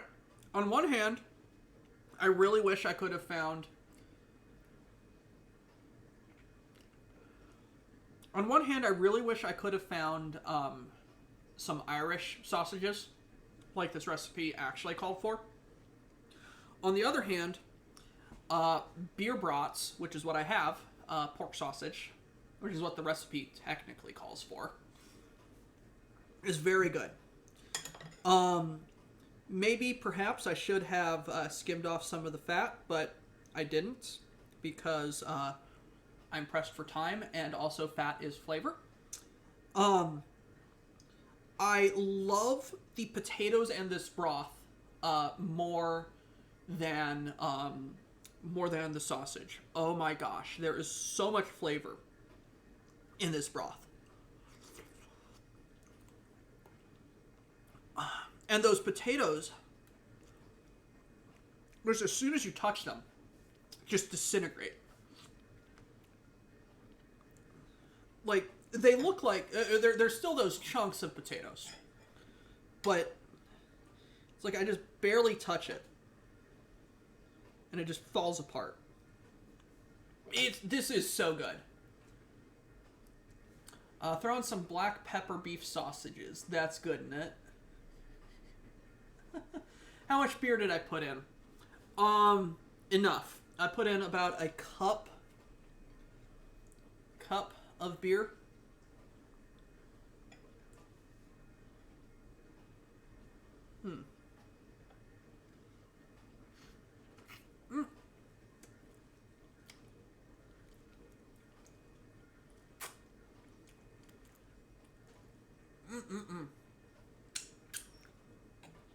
Yeah, that's good. That's good bread too. Good bread dipped in this. Oh, and then it's like the more I spoon it, the more the potatoes mash up and mix with the stew. Oh, this is so good. I am so happy with this. This is very delicious. Pumpkin, I don't know what your mom is on about. This is fucking delicious. It took a while to make, but this is goddamn delicious.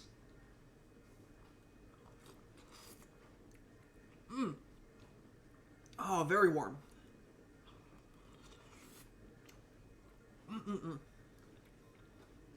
Okay. Before I get too engrossed in eating this. Oh, this is so good. Probably one of the best things I ever made. Oh my god. This is so delicious. Like, the beer reduction. Like, the beer reduction has infused so much flavor. What's the mouthfeel? Like, the more the potatoes mash up and disintegrate, the thicker it kind of gets. But it sits and slides down your throat because it's just so well cooked. It's just so thoroughly cooked.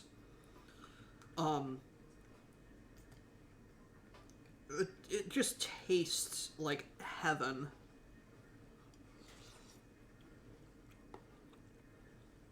If heaven was the Guinness brewery. And you had several strips of bacon. Those potatoes are so well cooked you can mash them into the stew, and that's how you want them. Yes. So do you want to turn the camera off so you can enjoy this in private? Yes, I kind of need to enjoy this in private. This is a very spiritual moment. With that, ladies and gentlemen, I will make way for Stryker to have his art stream.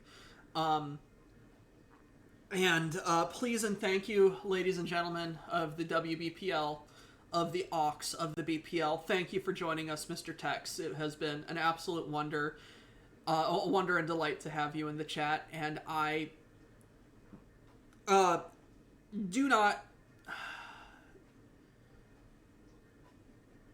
I am scared of what you might send me that you will say, make this. But I will do it. Because at the end of the day, this is a shitposting community. And we are all about shitposting. So, to all of you out there, cooking food, eating food, watching regardless, Sláinte. Good evening, good morning, good afternoon, good whatever time. I'll see you later. This is Dr. Who of the WBPL. Eating probably the most delicious stew I've ever fucking made. And, see y'all later.